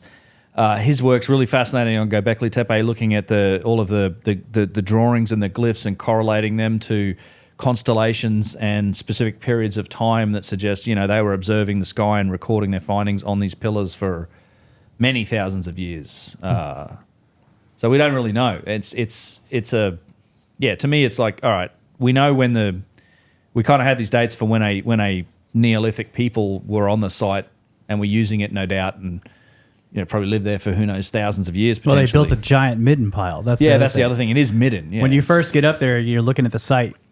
Kyle and I both realize like this hill. You're on top of this stone hill, but then there's another hill on top of it, and that hill is a huge pile of midden, which is just refuse material from occupation. Right, and that's the material that the archaeologists have been digging out of the enclosures. Yeah. So it seems like one probable thing that happened is that the enclosures were already there, and they were who knows how old, and they had already fallen into disrepair. And then the PPN people discovered the site and then began to occupy it, and they occupied it for a long time, thousands of years. That's the midden. Right? And they created the midden. And they used it for celebrations or rituals, harvest festivals, feasting. But they didn't build the site, but they did a lot of work on it. They put a lot of time and work on it with their own ability. Similar to what maybe you see with the Inca Yeah, Right. Inca in South America. With their, 100%, they yeah. seem to be repairing these much more ancient and much more high quality megalithic sites. Yeah, revering it, respecting revering it it. and respecting it. Yeah, exactly. They know what it is. So pre-pottery Neolithic people, pre-pottery. So, Yeah. So how is it that we're finding stone plates Yeah. at Karahan Tepe if we're talking about pre-pottery? I was going to ask about that. I haven't seen pictures of these yet. I need to Yeah. look into this. But yeah, if they were pre-pottery, as in, they weren't firing clay, right? They were doing no ceramics, Right. or hardened clay or anything like that. But yeah, these. It's like the hunter-gatherer thing, Yeah. right? We're just Yeah. going to change the definition. this of, them? Now it's hunter-gatherer and megalithic stone builder. Wow. And soon pre-pottery is going to Really, be... this is Karahan. Yeah, these are the pre-pottery and ancient stone plate people. Yeah. That's what's great about it is like, okay, so they hadn't figured out how to make pots yet, but they were already standing up megaliths, Granite, right. Standing up megaliths. Carving them. Right. Yeah. transporting them. Massive limestone megaliths Yeah. and granite and basalt plates. I mean, we see Yeah. this is the crazy thing about Turkey. There's so much in Turkey. I mean, I was showing you earlier the pictures of like that obsidian bracelet, and there's an obsidian vase that's been laved that has those channels in it. There's a place called Göbekli Tepe that's pretty obviously megalithic and matches Peruvian and Egyptian architecture. And a lot of this stuff is dated in that Neolithic time period, like 10,000 years ago, and more. So, yeah, I don't know. That's I hadn't seen those before, but those are like, okay, that's a fairly sophisticated piece of stonework, right? Yeah. It's sophisticated, and that goes back to the age that you're talking about with Toshka, it's in that same general. Yeah, it's in that same period, right? Yeah. Neolithic. I mean, Neolithic actually shifts depending where it is you're talking about. Yeah, The actual that's dates right. for whatever Neolithic and Mesolithic and stuff. I haven't seen anybody confirm those plates except for Hugh Newman, and he Okay. showed them at his Cosmic Summit presentation, and then he came on my show and showed them to There's me. pictures of them in a museum. It looks like. I Right. mean, I know. So yeah, when we were there, unfortunately, it was just after the flooding and the earthquake, and the museums were closed because they got flooded, and they moved all the artifacts out. So next time we get there, hopefully we'll get into the museums and check out some of these artifacts. Cool. Yeah, But cool. the other thing is like, now I'm going to bring up the cart ruts, right? So Turkey has cart ruts like Malta. Okay. And then I don't know if have you ever looked into this topic at all? I have. Yep, Yeah. yep. I mean, what is cutting ruts in stone? Right. Right. They're called cart ruts, Right. But it's like this ain't Is it a cart? cart rut. You're right. Or How is a cart- Where were they filtering glacier water down all these little ruts? Yeah. Well, Well, they run into the ocean. that's the problem. Is like right. if you look at some of the That was a joke. what would- I don't- no, I'm taking it seriously.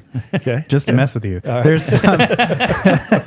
There's there's a place called Clapham Junction in Malta, which is named after one of the biggest railroad track switching stations in the UK, I think, is what it's named after. And it's because when you look down at it, it looks like an enormous number of tracks that are going all over the place. Mm-hmm. Yeah. There we Okay. go. So there's some Maltese, and you can see they're deep, Yep. right? Yeah, those are deeper than I thought. Yeah. Wait, where is this? Misra Al Gabir. Clapham Clapham Junction. Junction. Okay, yeah. So you see that, like, what kind of cart is making this? Look how deep this is. We found a couple of sets of these in Austin. This is Turkey, right? Malta. No, this is Malta. Malta. Yeah. Oh, my bad. Yeah, Yeah. Malta. Yeah. You found them where? I'm sorry, Russ. In outside of Austin, in Texas. Really? There are cart ruts.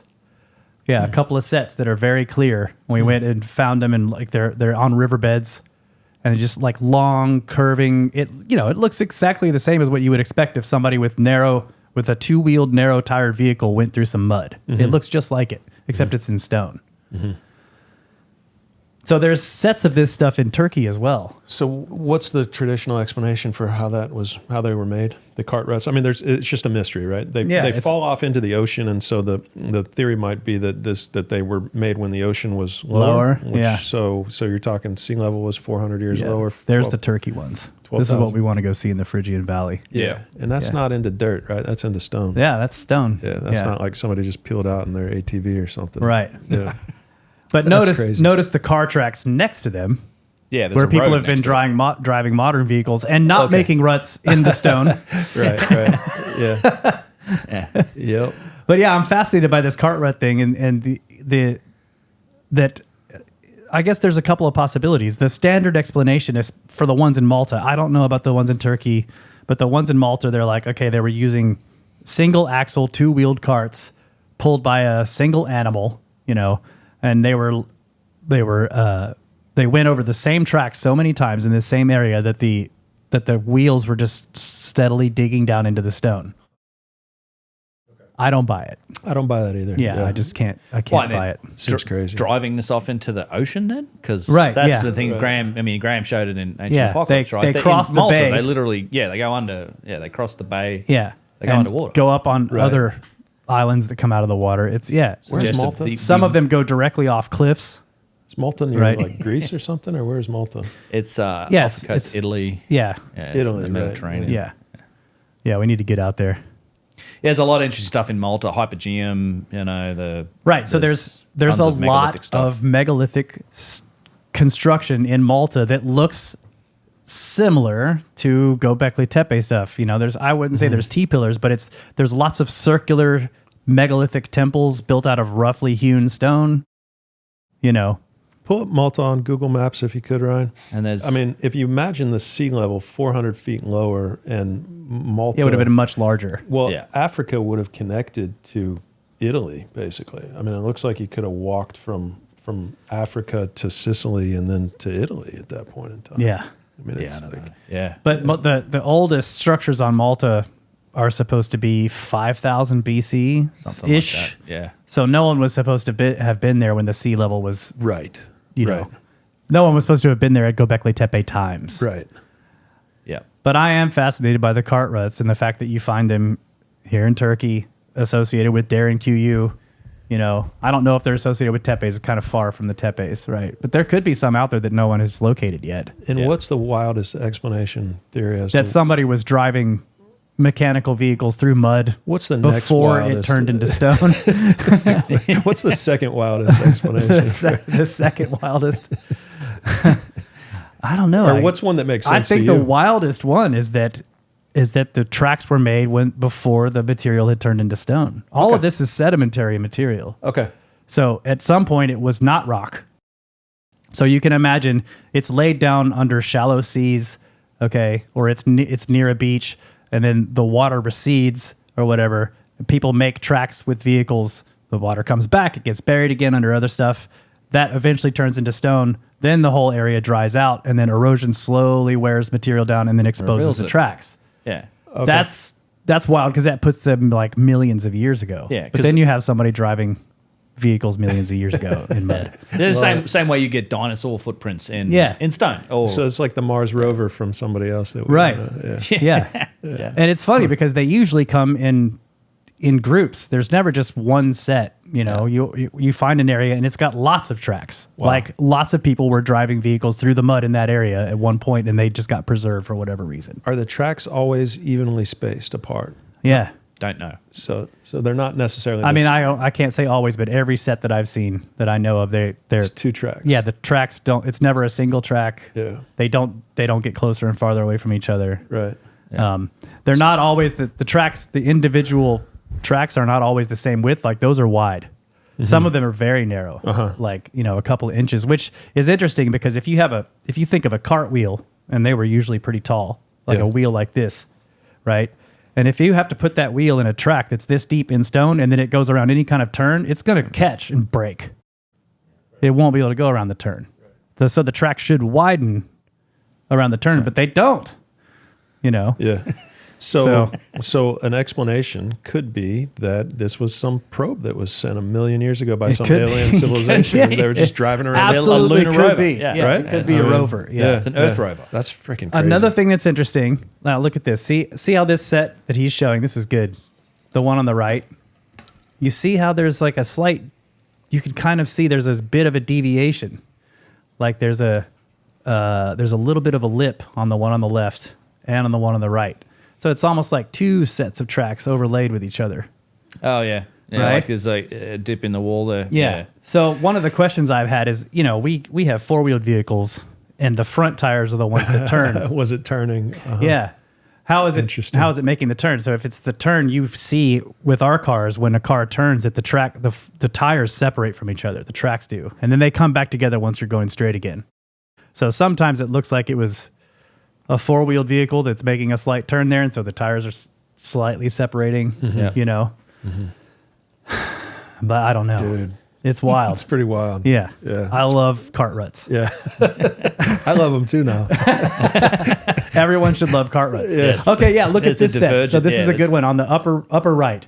How do you get that if it's simple carts always going down the same sets of tracks? How do you cut them like this where they're the same? There's got basically a flat bottom and then they separate from each other, you know? I don't know. I just And can't would've- quite buy it. This would have been soft sediment millions of years ago. At some point, It yeah. would've- and then it's That's- just Sedimentary layer. Yeah. This is another, like you're asking for wild explanations. A second wild explanation is that sometimes there can be events that harden this material very quickly. okay.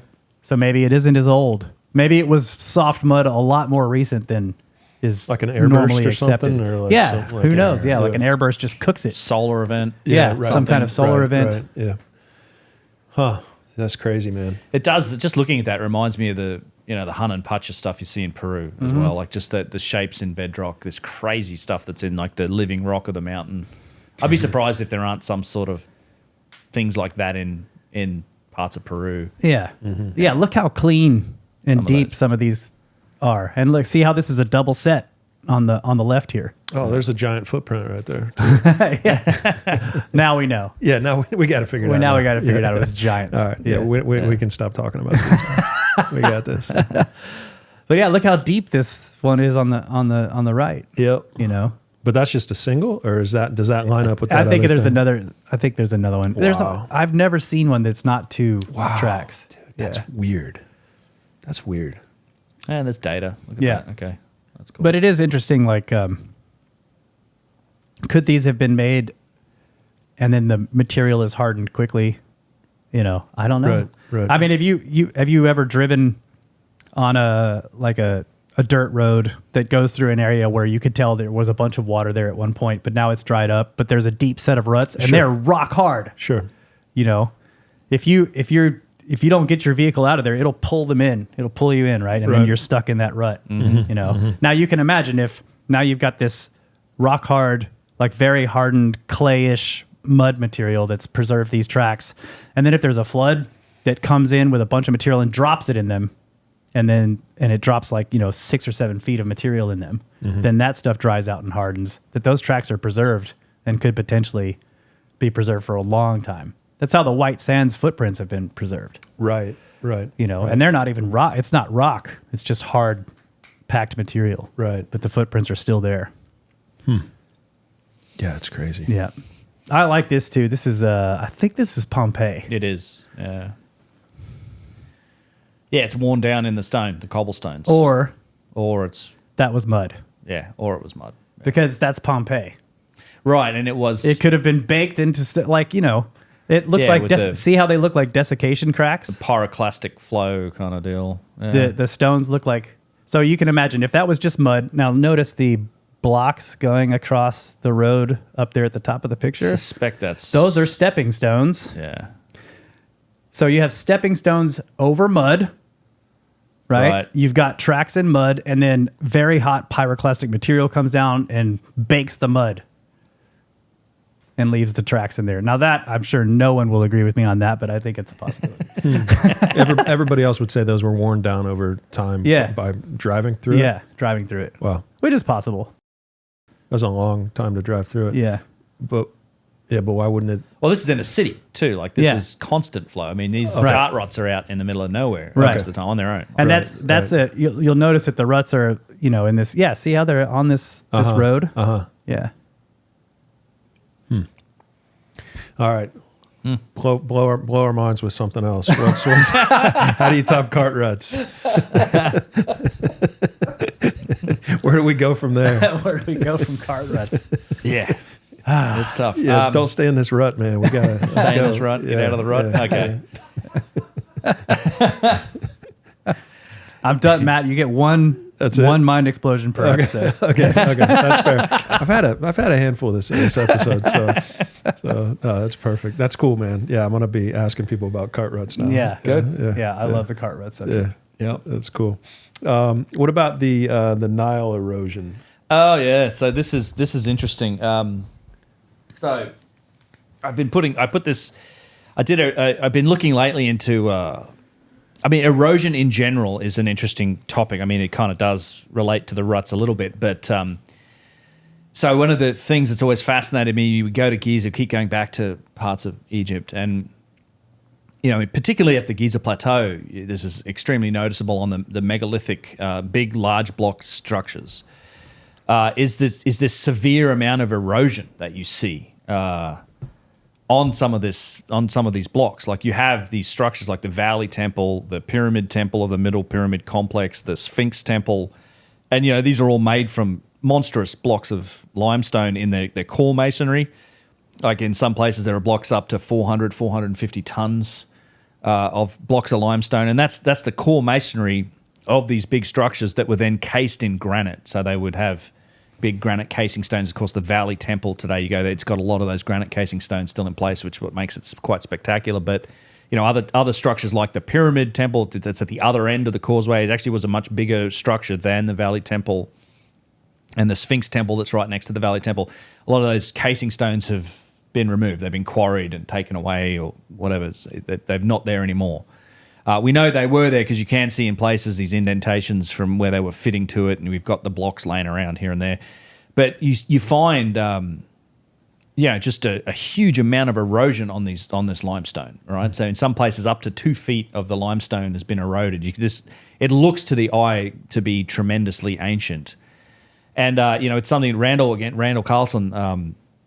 We did like a live stream with some attendees on a tour, and he sort of prepared some material from his vast library of stuff that he has in his slides. And it wasn't something I'd heard him talk about before, but he has dug into, and then I subsequently went and did a bunch of research on it as well. We don't have to guess at how long it takes for limestone to erode. There's been, over the last 100, 150 years, a lot of scientific studies have been done looking at limestone erosion. Like we can determine and calculate the rate of how long does it take for limestone to erode in different conditions. So, there's been studies done in intertidal zones, or what you would call very high energy erosive zones, where, like an intertidal zone with coastal limestone in places like, Malaysia, or I think there was a study done in Point Perrin in Western Australia, where you have these coastal limestone cliffs, and of course they're subject to wave action, right? It's just a constant, the tides and the waves are hitting it all the time. So you'd call it a very high erosive, like a high energy erosive environment. And, you can study those cliffs over a period of a decade or more and determine the rate of limestone erosion. And there's also been other studies done in blocks of limestone that have been put in rivers.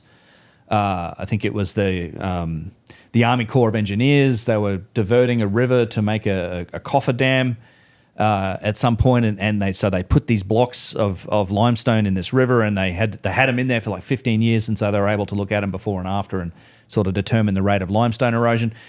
U.S. Department of Standards at some point put like limestone cubes up on the roof of their building in Washington, D.C. and said, okay, so just based on like weathering erosion, like wind and rain, how long, does it take for different types of limestone to erode?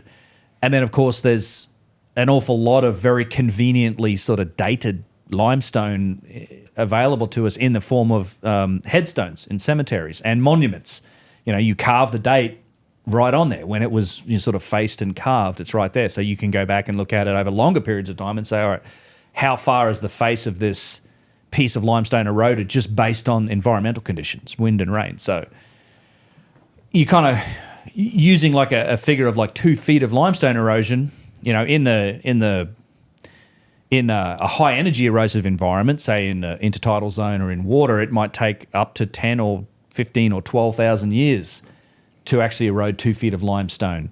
Now, when you're talking about just like regular conditions, environmental conditions, rain, wind, whatever else, it can take, you get figures depending on the hardness of limestone, anywhere to like 60,000 years, 122,000 years and more for that much limestone to erode, which is kind of curious when you're looking at these monuments in Giza. And the other factor that's always interesting about that is that these things were also cased in granite for we don't know how long, but that granite casing would have protected them from, the weather and from the erosive effects of the environment. So that's always a bit of a head scratcher for me. It's like, well, okay, how did this erosion happen to these blocks of stone? And the other part of this is that when you go to Giza and some of these other parts, and this is something I talk about a lot, and it's similar to the vases, and in terms of you've got one industry, this high technology kind of sophisticated industry, and then a handmade industry. You also see that reflected in architecture when you look, okay, there's this megalithic stonework there that's massive, big blocks. It's all huge, and then it's cased in granite. And then you've got all these other structures that are all around the pyramids and all up and down the causeway and at Giza that are, according to this standard timeline, made by the same people in the same time frame. They're made from much smaller blocks. You know, it's nice work. It's usually mortarless stonework, but the blocks are way smaller. They're made from exactly the same material. In many places, you can draw examples where they're at exactly the same kind of elevation above sea level. Same material came from the same place, and you just don't see that level of erosion on them at all. So the big megalithic stuff that was cased in granite, huge amounts of erosion. The smaller block work made from the same stone types, far, far less erosion. Like just a little, like in some cases they look like they're in great condition. And it gets, you can literally, according to the Orthodox timeline, look at stuff that's supposedly older than this eroded megalithic stuff, and it's just, to the eye, it's like, this is ridiculous. This looks so much younger and fresher than that work. So that kind of led down an interesting path in terms of, all right, there's this clear difference in the construction style, and it looks like one style is older. And that led me down the path of kind of looking at, well, what's, the environmental conditions in Egypt. So, the basic explanation for a lot of the erosion there, you're talking about the Sphinx and other places, it's wind and sand is what it's said to be. Okay, wind and sand, sure. I'm sure that has something to do with the erosion. I always have the question, well, how come we don't see that erosion on the smaller block stuff? But what about rainfall? So does rainfall, places with more rainfall erode limestone further? Yes, they do. I mean, but Egypt, the last 8,000 or 9,000 years at least, it's less than an inch of rainfall a year. Like, it's a very dry place. And most of these other rates that give you figures of 120,000 years for limestone erosion, you're talking about 40 plus inches of rainfall a year, like quite wet places in I think, Washington, D.C., places like that, much more rain.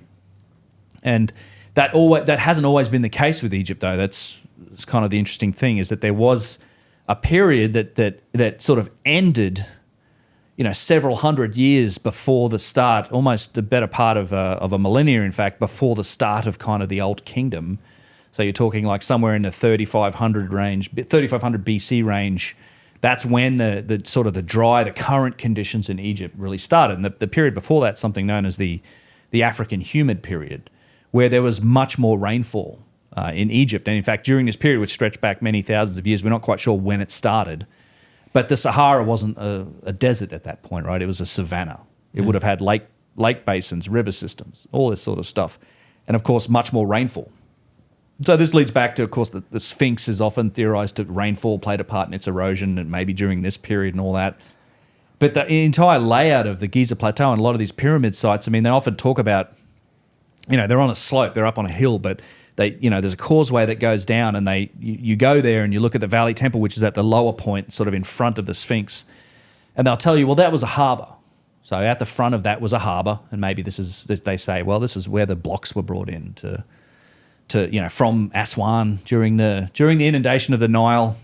When the Nile was more or less in the same place it is now, it would have flooded, say, 3 months where there was water here, and that's when you could get your blocks there and you could sort of bring stuff to the site. But it's like, yeah, okay, that's interesting. But you'd think that if you really wanted to build a harbour and make it useful, you might, and you can build it out of stone, you'd probably want to build it a little closer to the actual river and not just rely on this flooding period when it would happen. And as it turns out, there was a recent study done, I think it was in May of this year, that showed that in fact the all of these pyramid sites, and it's not just Giza, but Saqqara, Dashur, I think Abu Sir, they were actually built on the banks of what is a now extinct branch of the Nile. It's a branch called the Aramat branch. And this isn't a small branch. It's it's in places up to like a mile wide almost. So quite a significant branch of the Nile that's since gone extinct, and it was only there during that African humid period. So it's you obviously needed a much greater supply of water coming in from places like the Sahara and further south. So here's the picture of the Aramat branch. So you can see where the Nile is now, like the modern Nile River. But then this dash blue line is this ancient Aramat branch, and this branch would have gone out of existence somewhere around it would have been pretty much gone by around 3000 BC, probably a little before that, which is several hundred years before the Old Kingdom supposedly started building at the Giza Plateau. And to me, it makes a lot more sense that if you're going to build a harbour, you'd put it on, an area of the Nile that probably had water in it all year round. Right. And in fact, that whole cycle of a yearly inundation, I don't know this, but I would suspect that is also a phenomena that really only happened after that African humid period ended, because you had a lot more rainfall all the time during that African humid period, which means you probably didn't have as much flooding like you would get now, where you have a 3-month period, or when during dynastic times before the Nile. Well, a lot of the flooding of the Nile before it relied on rainfall in the Ethiopian mountains. That's right. It still does. Yeah. Yeah, but if you have much more rainfall in that area, that's got different climate altogether. Yeah. Where it's green and verdant, and you've got this river system there all the time, you could use it, and now your harbour makes a bit more sense. And you can see the line of structures along the ancient branch of the river, not where the modern Nile's on the other side of the valley. That's right. And when you say the rainfall in Ethiopia, the water is flowing north. It does, yeah. So Ethiopia's south. It's raining in Ethiopia, and the water. It's raining, and it overfills these lakes in Ethiopia that then become the Nile, right? So one of the points is that the pyramids were supposedly built after this river dried up. Yes, but they're right off of the river.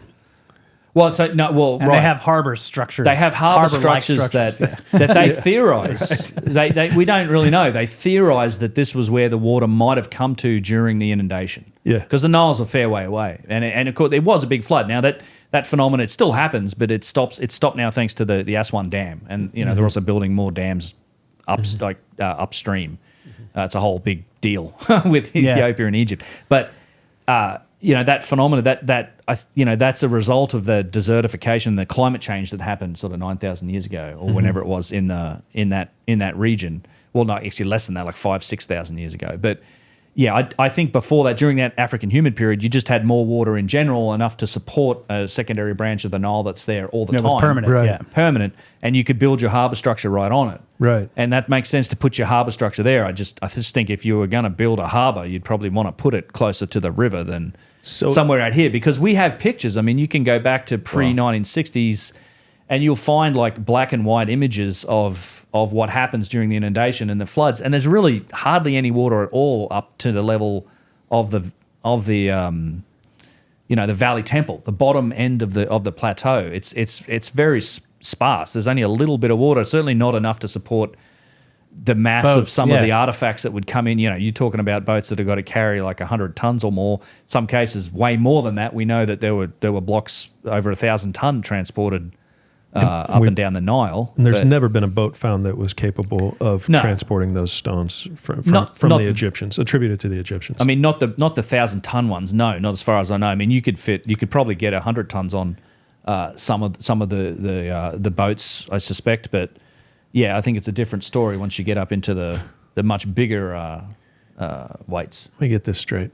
So either it's complicated. I'm sorry. So either the ancient Egyptians were building all of these pyramids in basically the middle of the desert, off of no water, off of no river, and it was a very dry, humid, incredibly warm, difficult terrain, and they were somehow carrying all of these stone blocks down the other river, which was way farther away, and then across all of the land to get to the pyramids. Well, so the theory says is that so with the inundation of the Nile, the yearly flooding that was a period about 3 months, they think that their water would have gotten a lot closer to the site, and it's only during those 3 months that they could ship the granite. And this also happens to be, but is that factored into the 20-year build time? Yeah, it's supposed. I mean, they just throw that year out. They just throw that out there because they figured that's the 20 to 27 years or whatever it is was the lifetime of Khufu. So it doesn't matter what factors into it. It's just that's how long he lived. It was his pyramid, therefore he built it. Well, there's other types of stone too, but people think of, well, okay, the granite, just 2,500 tons of granite in the Great Pyramid in the middle, but that's far from the only granite that's involved in the pyramid complex. And remember, the pyramid pyramids aren't complex built is- alone. yeah. Right. They are built as a complex. They have causeways and structures and all this bedrock preparation. And when you get to something like the Middle Pyramid, which is supposedly built just after the Great Pyramid and in a similar amount of time, I mean, I'd suspect tens of thousands, if not more, tons of granite involved in that construction. Yeah. I mean, you have 1 to 2 courses of that pyramid. The casing stones were granite. You have the casing stones of the Valley Temple, the Pyramid Temple. There's endless Menkaure. granite up and down it on the causeway. Yeah. There is so much granite involved. I mean, I'd love to do the math at some point to try and calculate the rough tonnage of how much granite was involved in this entire pyramid complex, because it's a lot. Like, Did it it's come not from just a few Aswan, blocks. or did it come And mostly Aswan. Yeah. Mostly Aswan. Menkaure is coated in granite. The whole thing is Yeah. coated in Yeah. granite. Yeah. Yeah. So it's a lot of granite. Right? Yeah. So either they built these things when it was totally dry, totally arid, Right. after the river existed and it was in the desert, and we don't have boats that we know are capable of even carrying it back and forth during this time period, or they were built earlier when there actually was a river there, Right. and there potentially could have been some more sophisticated ways to move Yeah, things it around. seems a harbour would have made a bit more sense when it was Yeah. actually on the branch of the Nile. You got to show me this harbor thing. I got to see a picture of this. Oh, I can show you. I mean, it is Yeah. the Valley Temple. You look out the front of it, they tell you it's a harbour. I mean, Yeah. Okay. it looks Yeah. like it. Yeah. It's Yeah. it is interesting. I mean, there's some suggestion that there is something subterranean down there as well, because that whole area, the Sphinx, is riddled with chambers and tunnels, and even, I mean, I love pointing this out to people when we go to the Valley Temples, because Zahi Hawass himself, I mean, it's all limestone sort of bedrock, and there's sand and tree. I don't actually know exactly where the bedrock level is, but they sunk a big core drill down, like sampling stuff went down like 70, 80 feet or something like that, and they hit granite. So granite shouldn't be granite. There's no granite in the in the bedrock. They found like flakes of red, like worked granite. Right. I mean, yeah, 80 there's feet below probably the granite. It's just going to be abyssal way down there, right? Oh yeah, but it'll be a whole Yeah, it would be outcrop. the bedrock. the bedrock. granite, All right. So granite, yeah, often abyssal, like you said, is abyssal. Then lime sedimentary layers get laid Limestone down on over the top top of of it, it. yeah. But not at that depth. It shouldn't be any granite. I Yeah. mean, but you drill down and he starts hitting like shards of like worked red granite. It's like there's something down there. Like there's a passage, or it's Yeah, because it's all on the plateau. If there was granite down there, you would see it off the edge of the plateau. Right, It's right. like, yeah. Let's That's- move a little bit if you guys Okay. are cool. I'd like to just close out, because we got 15, 20 minutes left. Would like to close out in a little bit in South America, but actually go to Easter Island real quick first. And Sure. I want to show you guys something. I showed this to Dan Richards last week. Ryan, can you pull up Google Earth? Can you go to Easter Island? So in this time period that so zoom out here, Ryan, and I want to show you guys, because he was pretty mind blown. Keep going until you can see South America. Much gonna be much a farther. long yeah, on. you got a way ways out. to Yeah. go from that. That's a long flight. Yeah, Yeah. so stop. So now what you can kind of see here is this. Yeah. What looks like a path going from this ridge line. Yeah, that ridge line going out there, and then it just hockey sticks left straight to Easter Island, and then continues out to the west and connects up with it looks like there's like roads. Like it looks like that's like a path up. You got paths all around. That would have been Easter Island today is the only thing that's above water. Right. But Right out there, but that whole Yeah, you got an island chain. that maybe. would have been an island chain potentially. It's underwater right now, of course, but is it more than 400 feet underwater? I don't know. But if you can imagine, so Easter Island is the place on the globe where it's the farthest to the east that you've ever found ginger, and it's the farthest to the west that you've ever found sweet potatoes. And so you've got these crops that have somehow come from South America and somehow come from Asia and have been found in Easter Island. It's according to Dan Richards. And so the question is, how did ancient people do that? And I'm just imagining, we talked about the ice caps in Turkey. If there were massive ice caps on the North and South Pole, and you'd have this equatorial bulge that would have even been more pronounced because of all the weight on the ice caps. And so this is pretty much at the equator. And so if this was bulging a bit more and sea levels were 400 feet lower, how much of this would have been protruding out of the water to be able to navigate from South America all the way across these islands out to Easter Island, and to be able to ultimately connect with Asia? Use this to connect with Asia. I mean, is it a tectonic divide? Does this ridge line mark the Pacific plate? It's not. I looked that up. Okay, so it's not actually a tectonic. Correct. divide. Correct. All right. It's a mountain chain. That's what it looks like, right? Yeah, it does look like a mountain chain. Yeah. But that's the. I mean, this argument that you're making is one that's made about the Mid-Atlantic Ridge, right? Because there's a junction of 3 plates there, and they would have easily bulged up. Yeah. And that or it would With have the Azores. it would have subsided with it sank. It would sank when the water poured in and pushed it down. Yeah. Yeah, the isostatic rebound Yeah. would have participated with the. I mean, as they found beach sand 1,000 feet underwater. Yeah. That's why Randall thinks that's the potential, Atlantis, and supports the idea that it could have rapidly, along with sea rise, but rapidly sank. But I'm seeing the same thing here. If it's not, I mean, I don't know how much you'd get from a isostatic rebound if that's not a boundary between tectonic. I don't know that. Yeah, I don't know. I don't know enough about the physics of sort of tectonic movement like that. But for sure on the map, that does look like a potential ridgeline. It'd be interesting to see if you have. I wonder how many of those are volcanic, because Easter Island is an old volcano too. It's like, like what but depth either way, that's they at. could have been inhabited by ancient humans 100,000 years ago, or whatever, 50,000 years, 20,000 years ago. Well, definitely Easter Island was much larger. Yeah. When the water level was down. Right. So it's a north to south. Okay, so the Nazca, the plate's like a north to south run there from the look of the Nazca plate, and the Pacific plate. So there is kind of a line going out there at the bottom, the south of the Nazca plate, but that might not be the same. Yeah, it might have one. still flexed, I guess. Yeah, it would have. That's different. It's a triple connection right there. Yeah. So yeah. It could have flexed, yeah. But I think it's coming up from the bottom part of South America, but going towards that point. It's interesting. It is. Pretty interesting, right? Yeah, I mean, Easter Island's it's quite an enigma. I have this idea of Easter Island being, it's like the most remote spot on the planet. You're the farthest away from any other landmass you can ever be on Easter Island. So if you have an ancient maritime civilization, this is an excellent gas station, like a way station, right? Yeah. So can you imagine that you're in this civilization and you're like, okay, I've got to go to my shift at the Easter Island gas station, and it's like a 6-month stay. Yeah. And you go out there, and then suddenly the water starts rising, and no one shows up to pick you up for 8,000 years. Yeah. It's like the people that are there are like the staff of the gas station trying to survive. Yeah. Until somebody shows up eventually. Yeah.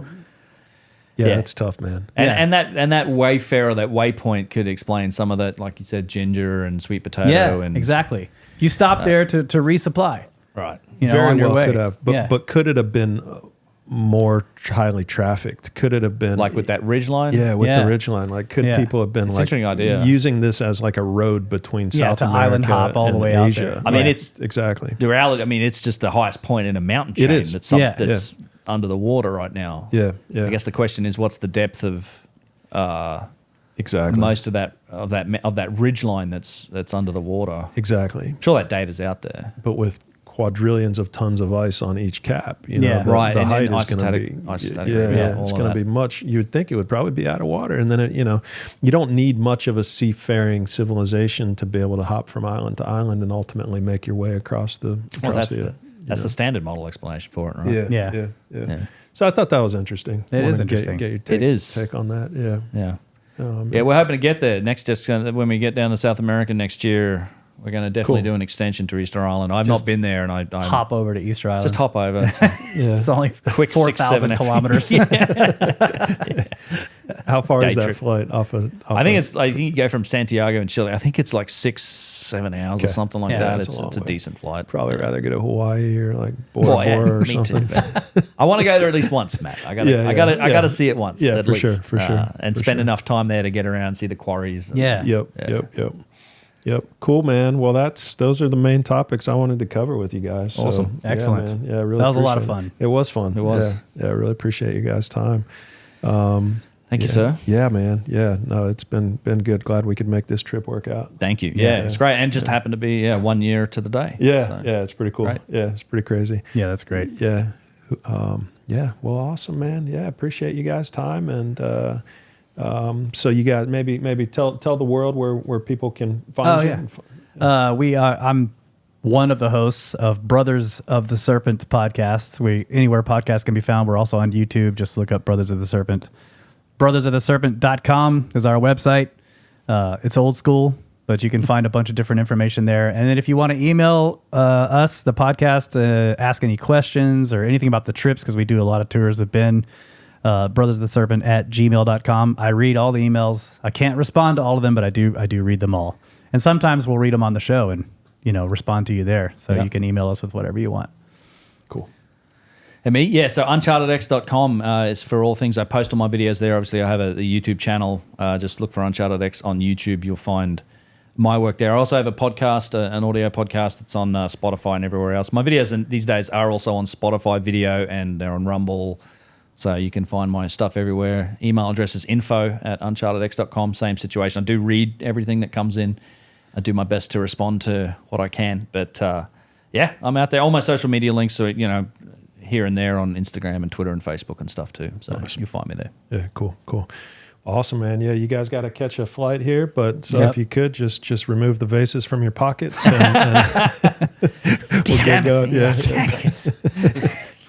All right. Good. Fair, Yes. yeah, We got security out here. Yeah. Is there a window? Just Awesome.